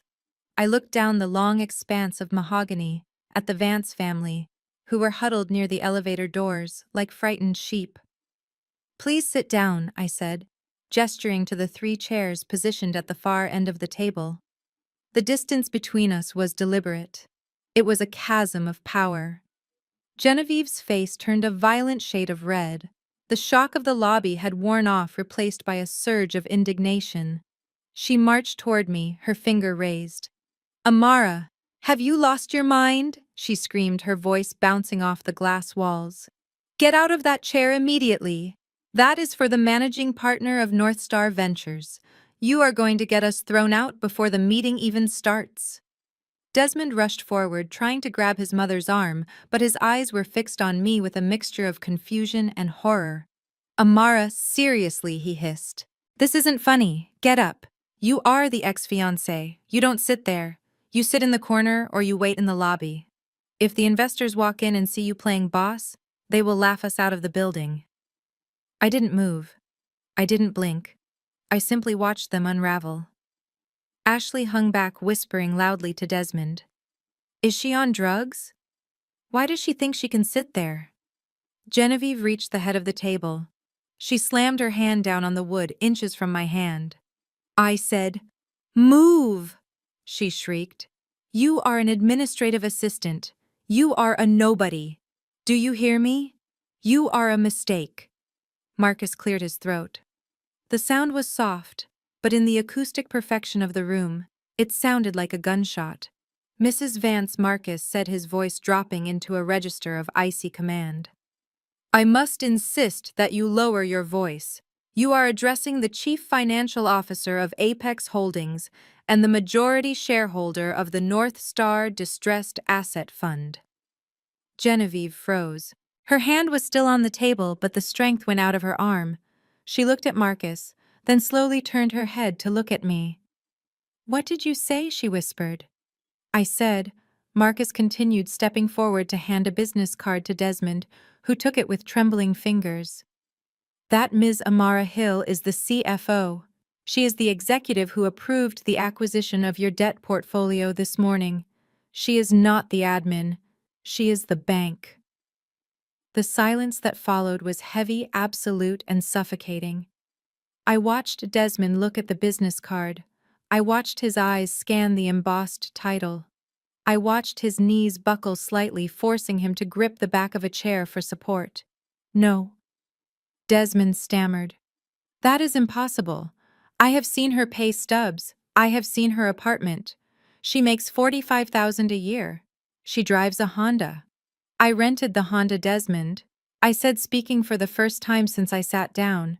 "And the pay stubs Photoshop is a wonderful tool. I wanted to see if you loved me or if you were just looking for a wife to secure your loan. I got my answer on Saturday night." I reached out and opened the red folder. I pulled out a stack of documents, the paper crisp and heavy. "Let's skip the pleasantries," I said, my voice hardening into the tone I used to negotiate hostile takeovers.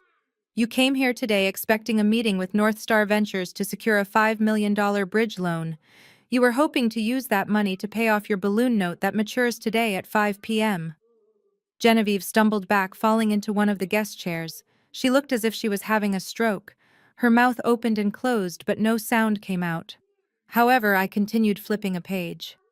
"North Star Ventures is a subsidiary of Apex, and as of 9 a.m. this morning, I personally executed the buy order for your debt from the regional banks. I own your mortgage. I own your equipment leases. I own the trademark to the Vance Media name." I looked at Desmond. He was pale, sweat beading on his forehead. "So, Desmond," I said, "I am not here to give you a loan. I am here to collect. You owe me $15 million. Do you have it?" Desmond swallowed hard. "Amara, please. You can't do this. We are family, or we were going to be. You can't just destroy us because of a bad wedding toast. We can work this out.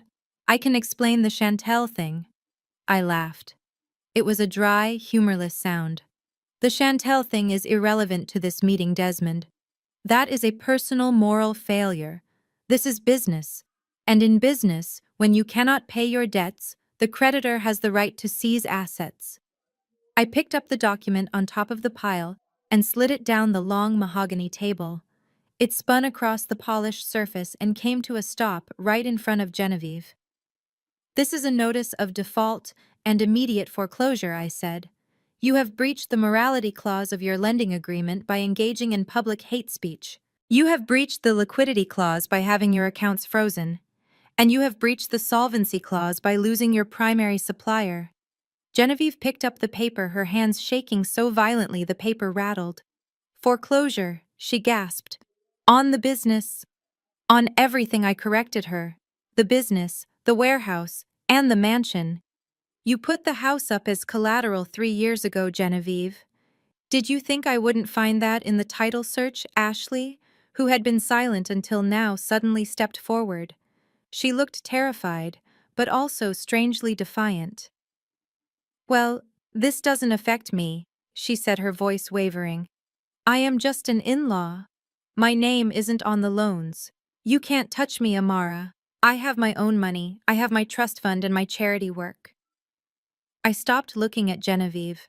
I slowly turned my head to look at Ashley.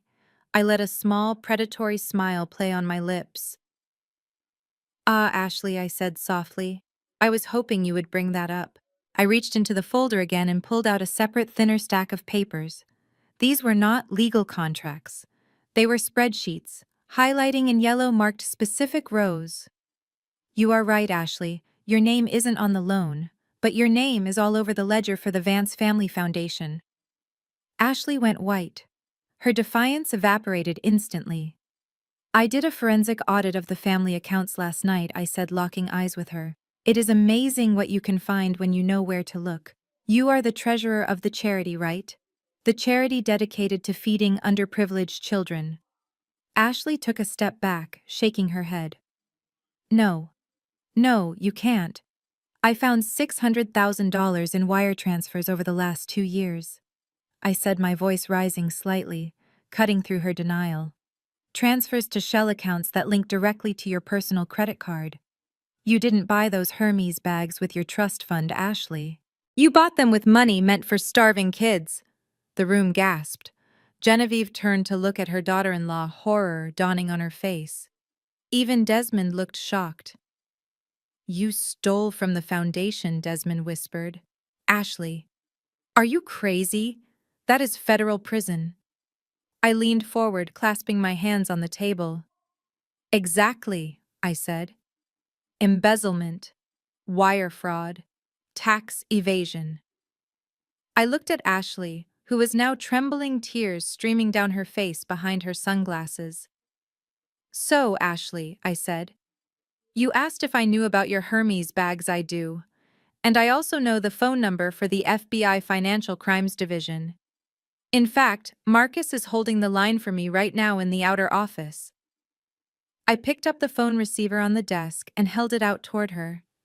Do you want to say hello? Or should I tell them to come pick you up in the lobby? Genevieve Vance was cornered, but like a rat trapped in a kitchen, she was still trying to bite. She slammed her hand down on the mahogany table, her breathing ragged and shallow. She looked at the foreclosure notice I had slid toward her, then looked back at me with a mixture of terror and defiance. You cannot do this, Amara, she spat, her voice trembling.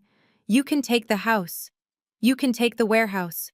But you cannot shut down the restaurants. Vance Bistro is an institution in this city.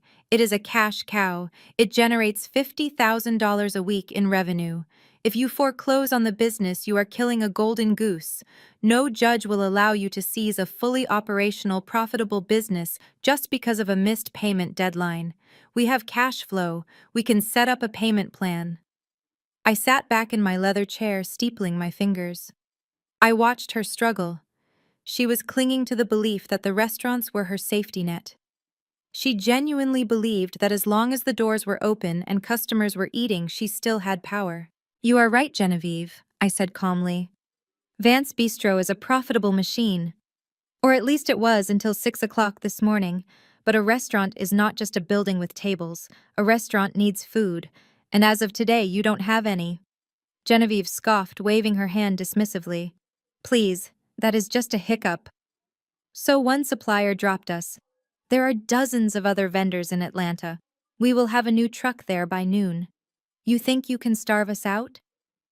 We are the Vances. People line up to do business with us. I checked my diamond watch. It was exactly 9:45. Actually, I said, looking at the heavy double doors of the boardroom. I think the person you need to speak to about that is arriving right now. Genevieve frowned. Who else is coming? I didn't answer. I just looked at Marcus, my assistant, and nodded. Marcus pressed a button on the wall panel, and the heavy doors slid open with a soft hydraulic hiss. The woman who walked in was not the woman who had sat at table 19. She was not the woman in the ill-fitting Macy's dress and the gray wig. She was a vision of power. My mother Viola stepped into the room wearing a cream-colored Armani pantsuit that fit her like a second skin. Her silver-streaked hair was braided into an intricate regal crown atop her head. She wore a single strand of South Sea pearls that I knew cost more than Genevieve's car. She didn't walk with the shuffle of a tired old woman. She glided across the floor with the stride of a CEO who owns the building. Desmond gasped audibly. Ashley lowered her sunglasses, her mouth falling open. Genevieve squinted, trying to reconcile the image of this elegant titan with the memory of the woman she had mocked. Who is that? Genevieve whispered. My mother stopped next to my chair. She placed a hand on my shoulder, a silent gesture of solidarity, then turned her gaze to the Vance family. She didn't look angry. She looked bored. She looked at them the way a lion looks at a gazelle that isn't even worth the effort of chasing. I believe we have met, Viola said, her voice rich and smooth, filling the acoustic space of the room. Although last time the lighting was quite poor and I was sitting by the kitchen door. Genevieve's eyes widened. Viola. My mother smiled. It wasn't a warm smile. Mrs. Vance Viola said. "It is a pleasure to finally speak to you face to face. I understand you are having some supply chain issues this morning." Genevieve looked from Viola to me, then back to Viola. "I don't understand. What are you doing here? Did Amara buy you those clothes? Is this another part of the costume?" I leaned forward. "Genevieve," I said, my voice cutting through her confusion. "You said you could just call another vendor. You said people line up to do business with you. I think it is time you knew exactly who feeds you." I gestured to my mother. "May I introduce you to Ms. Viola Davis? She is the founder, owner, and CEO of Viola's Greens." The silence that hit the room was physical. It felt like the air pressure had dropped. "Viola's Greens," Desmond choked out. "Our supplier, the exclusive organic distributor for the entire Southeast region?" "The same," Viola said coolly. Genevieve shook her head, her face draining of color. "No, that is impossible.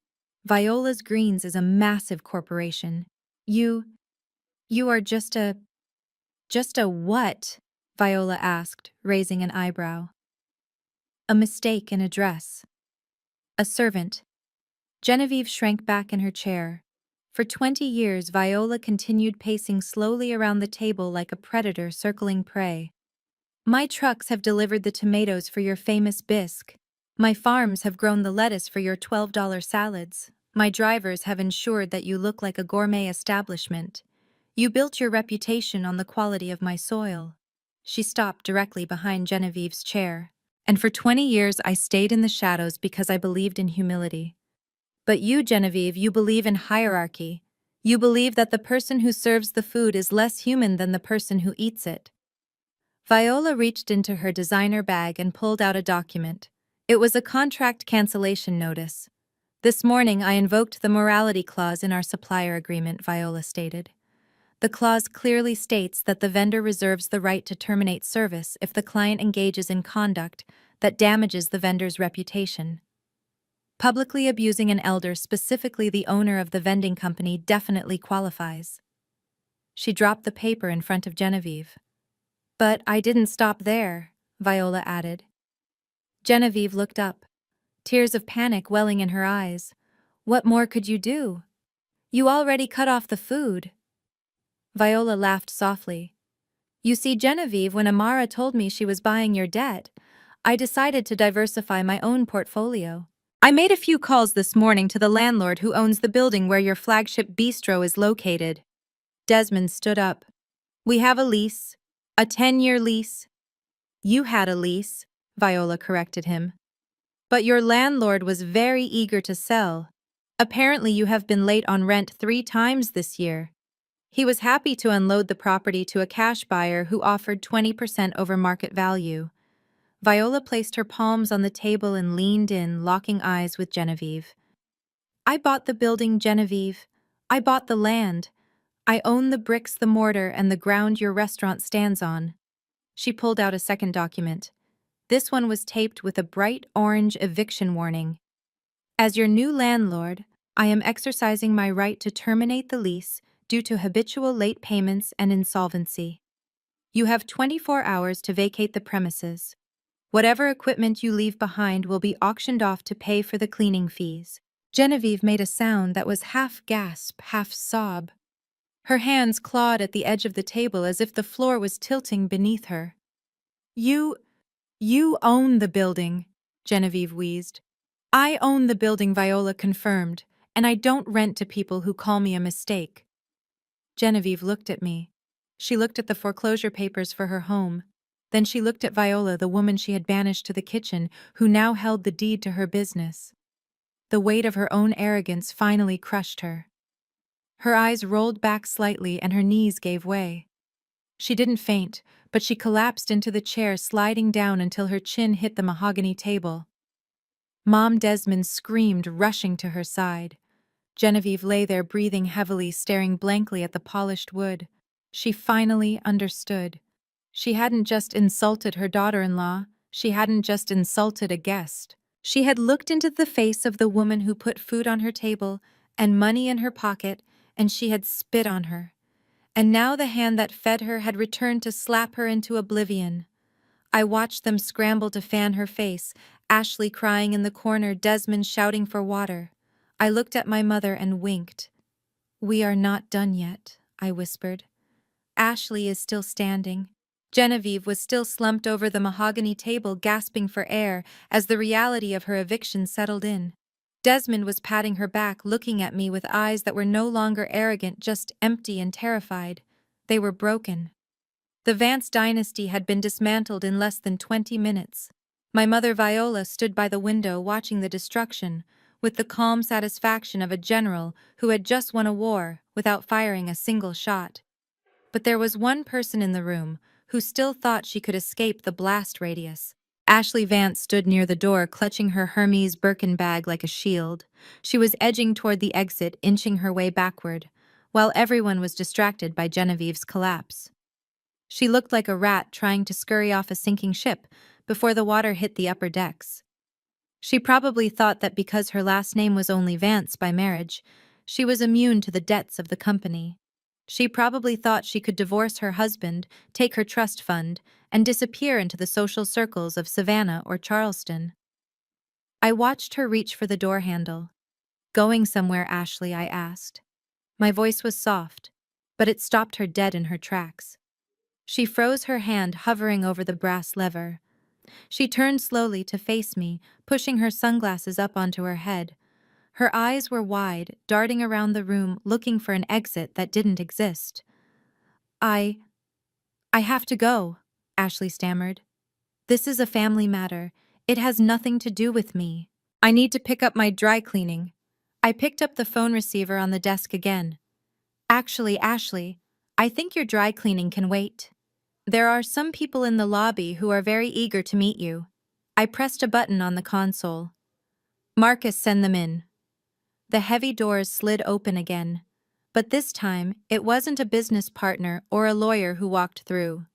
Two men and a woman entered the room wearing navy blue windbreakers with yellow lettering on the back. They didn't walk with the casual stride of corporate executives. They moved with the heavy, purposeful gait of law enforcement. Ashley let out a small, strangled squeak.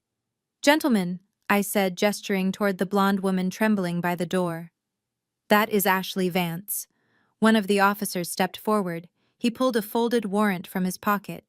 "Ashley Vance," he announced, his voice flat and professional. "We are with the Georgia Bureau of Investigation Financial Crimes Division. We have a warrant for your arrest." "Arrest!" Ashley shrieked. Her voice cracked, hitting a note so high it hurt my ears. "For what? I haven't done anything." "This is a mistake. My father is a judge. You cannot touch me." The officer ignored her hysteria. He continued reading from the paper. "You are being charged with 6 counts of wire fraud, 4 counts of embezzlement, and 1 count of filing false tax returns. We have evidence that over the last 24 months, you systematically diverted funds from the Vance Family Foundation, a registered 501c3 charity, into offshore accounts controlled by you." Ashley stumbled back, shaking her head violently. "No. That is a lie. That is Amara. She is setting me up. She is the one who hacked the accounts." I stood up and walked around the table. I held up the tablet I had been using. On the screen was a simple flow chart. It showed money leaving the charity account, money donated by good people to feed hungry children, and landing directly in a shell company called AV Consulting. And from there, the money went straight to American Express Saks Fifth Avenue and the dealership where she bought her Range Rover. "I didn't hack anything," Ashley, I said, holding the screen up for Genevieve and Desmond to see. "I just read the bank statements. You were lazy. You used the same IP address for the charity transfers that you used to upload your selfie on Instagram." Genevieve pulled herself up from the table. She looked at the screen. She saw the numbers. $600,000. Money that was supposed to be the family's legacy of giving. Money that was the only tax shelter they had left. You stole from the foundation," Genevieve whispered. Ashley turned to her mother-in-law, her eyes pleading. "Mom, please. You know I wouldn't." Amara faked this. Help me call the lawyers. And this was the moment I had been waiting for. The moment when the rats turned on each other. Genevieve looked at the police officers. She looked at the warrant. She looked at the ruin of her own life, the foreclosure, the eviction. She realized she was drowning. And like a drowning person, she would climb on top of anyone to get a breath of air, even her own daughter-in-law. Officer Genevieve said, her voice shaking, but gaining strength. We had no idea. What? Ashley gasped. Genevieve, we didn't know, Genevieve said louder, pointing a shaking finger at Ashley. She was the treasurer. She handled all the books for the charity. My son and I, we are victims here too. She betrayed us. She stole from us. Ashley's husband, Preston, who had been standing silently in the corner near the window, finally stepped forward. He was Desmond's younger brother, a weak man who had always let Ashley run his life. But seeing the handcuffs come out, self-preservation kicked in. She did it, Preston blurted out. I saw her with the ledgers late at night. She told me she was organizing donations. I didn't know she was stealing. Officer, I am innocent. I want to file a statement against her. Ashley looked at her husband, then at Genevieve, her face twisted into a mask of pure betrayal. You cowards, she screamed. You ate the dinners I paid for. You rode in the car I bought. You knew. You all knew the money was coming from somewhere. That is enough, the officer said. He grabbed Ashley's wrist. She tried to pull away, her fingernails clawing at the air. Don't touch me. Get your hands off me. Do you know who I am? Click. The sound of the handcuffs ratchet locking was the sweetest sound I had heard all morning. It cut through her screaming like a knife. The officer spun her around, securing her hands behind her back. The Hermes bag she loved so much fell to the floor with a heavy thud. Ashley Vance. The woman who had mocked my mother for her clothes was now wearing the ultimate accessory of shame. She looked at me as the officers began to drag her toward the door. Her face was streaked with mascara. Her hair was a mess and the arrogance was completely gone. Amara, she wailed, please tell them to stop. I will apologize. I will do anything. I looked at her, then I looked down at my mother. Viola was watching the scene with a blank expression, sipping a glass of water Marcus had brought her. I walked over to Ashley. I leaned in close, so close I could smell the expensive perfume that she had bought with stolen money. You want to apologize? I asked. Yes. Yes. I am sorry. I am so sorry. I nodded slowly. Save it for the judge, Ashley. I hear the cafeteria food in federal prison is terrible. Maybe you will finally learn what it feels like to be hungry. The officers pushed her through the doors. Her screams echoed down the hallway, getting fainter and fainter, until the elevator doors dinged shut, silencing her. Get your hands off me. You are making a mistake. My family will destroy you. You are all cowards. The silence returned to the boardroom.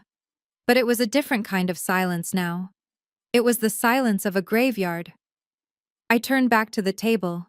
Genevieve and Desmond were staring at the door where Ashley had just been dragged out.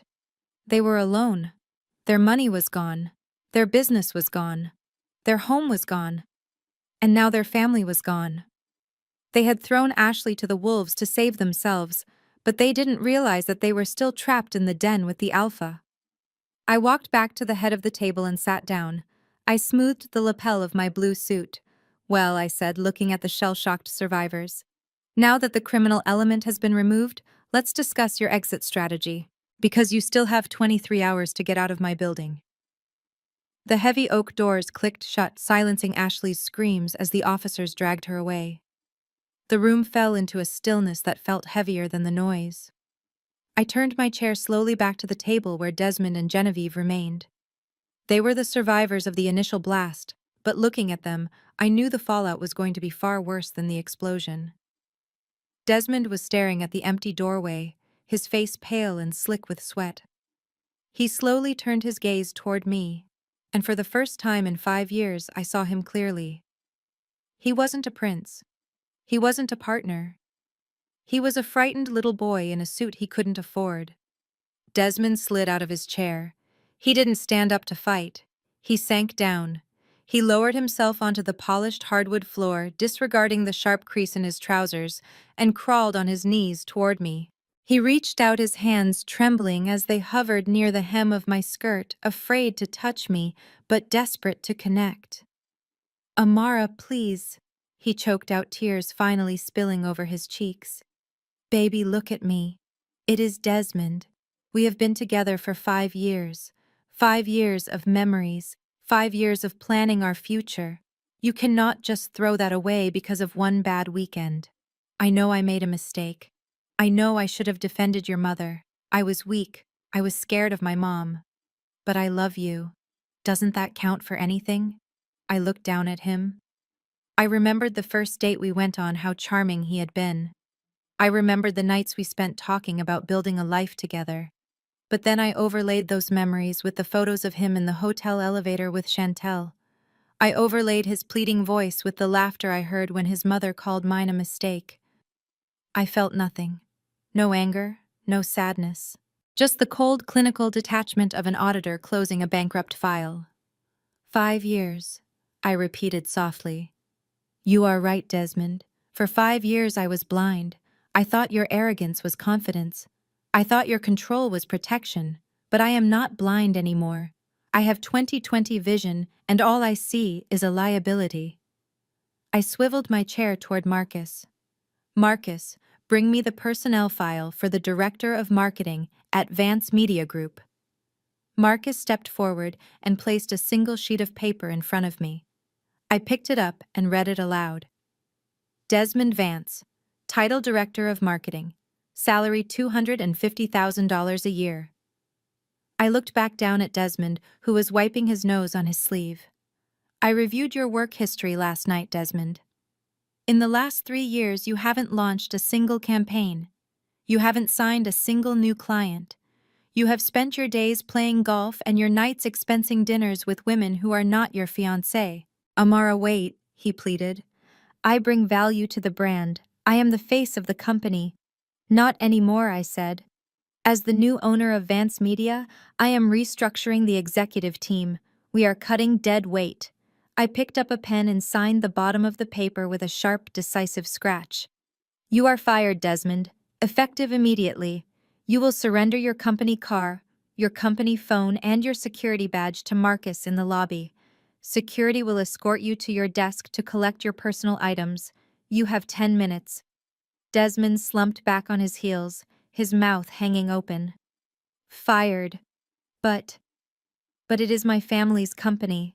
It was your family's company, I corrected. Now it is my asset.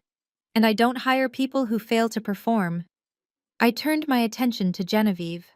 She was still sitting in her chair, staring at the foreclosure notice as if it were written in a foreign language.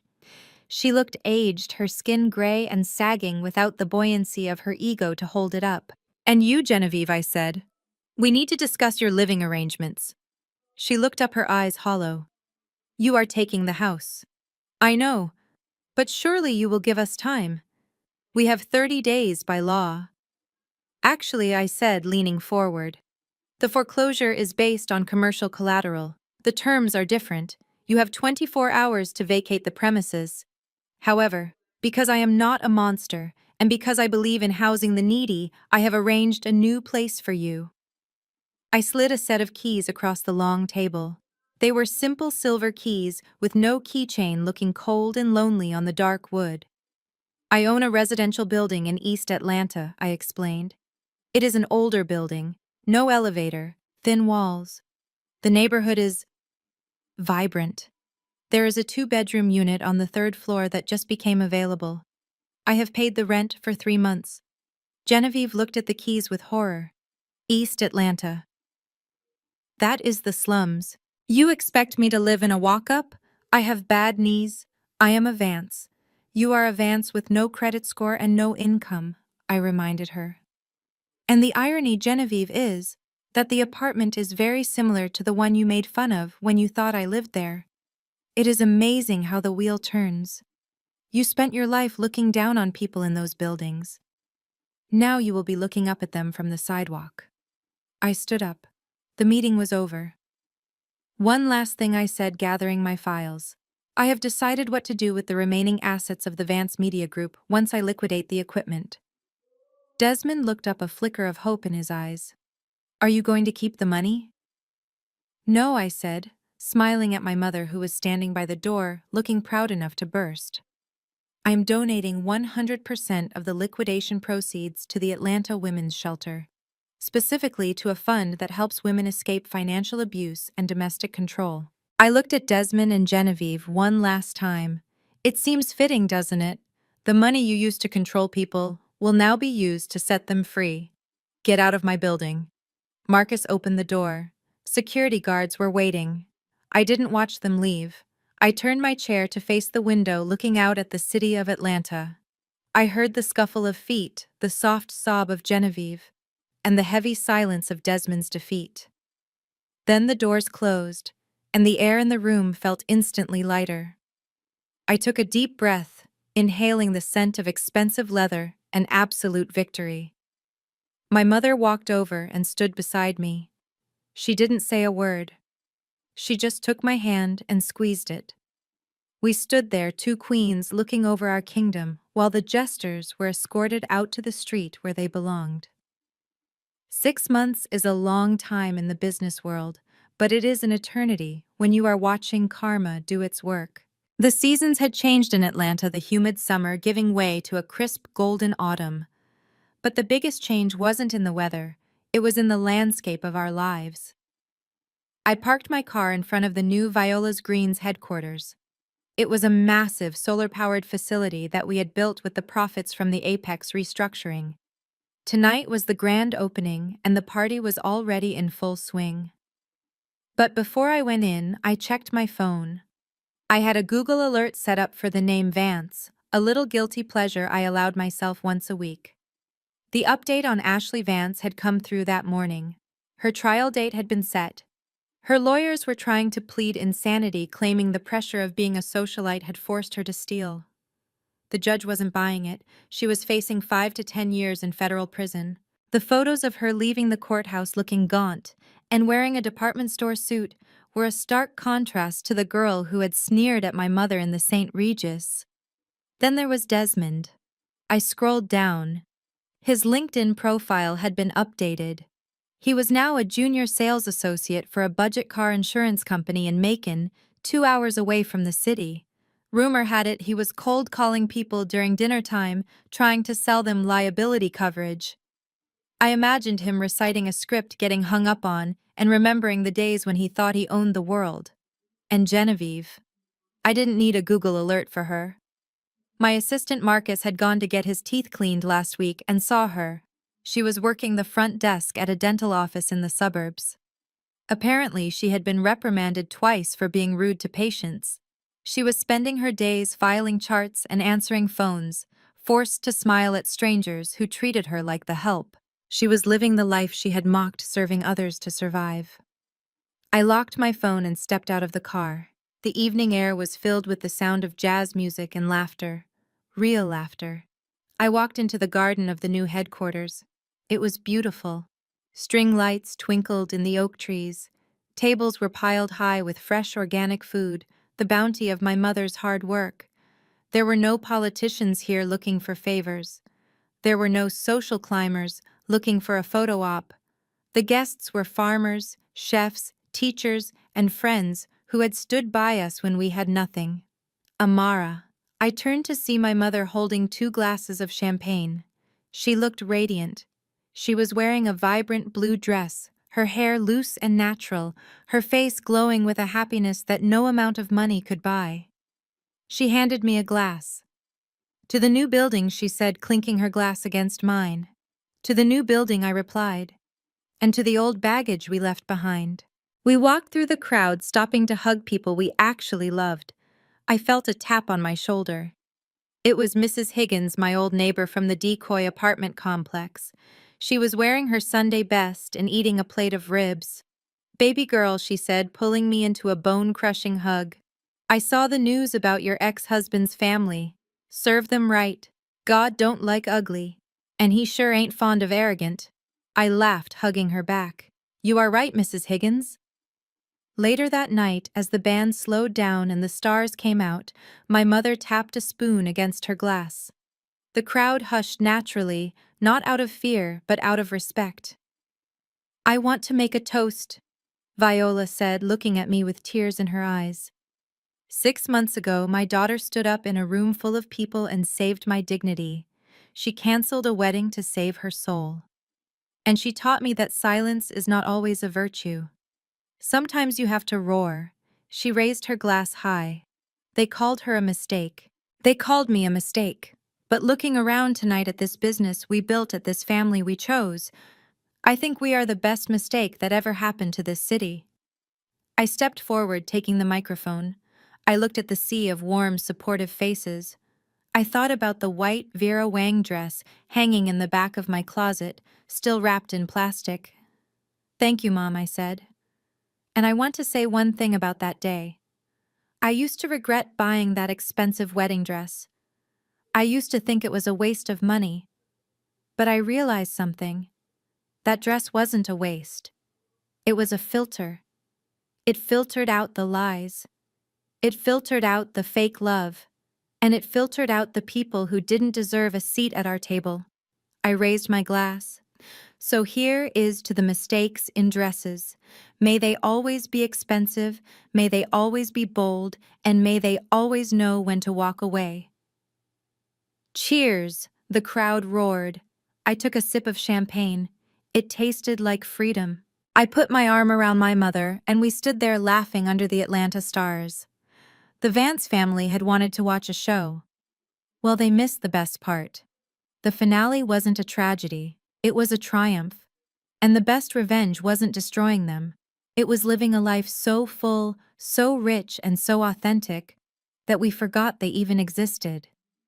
This story reminds us that true wealth is never defined by designer labels or zip codes, but by the integrity we carry when no one is watching. The Vance family proved that you can be draped in diamonds, yet remain morally bankrupt. Amara's wedding dress wasn't a wasted expense.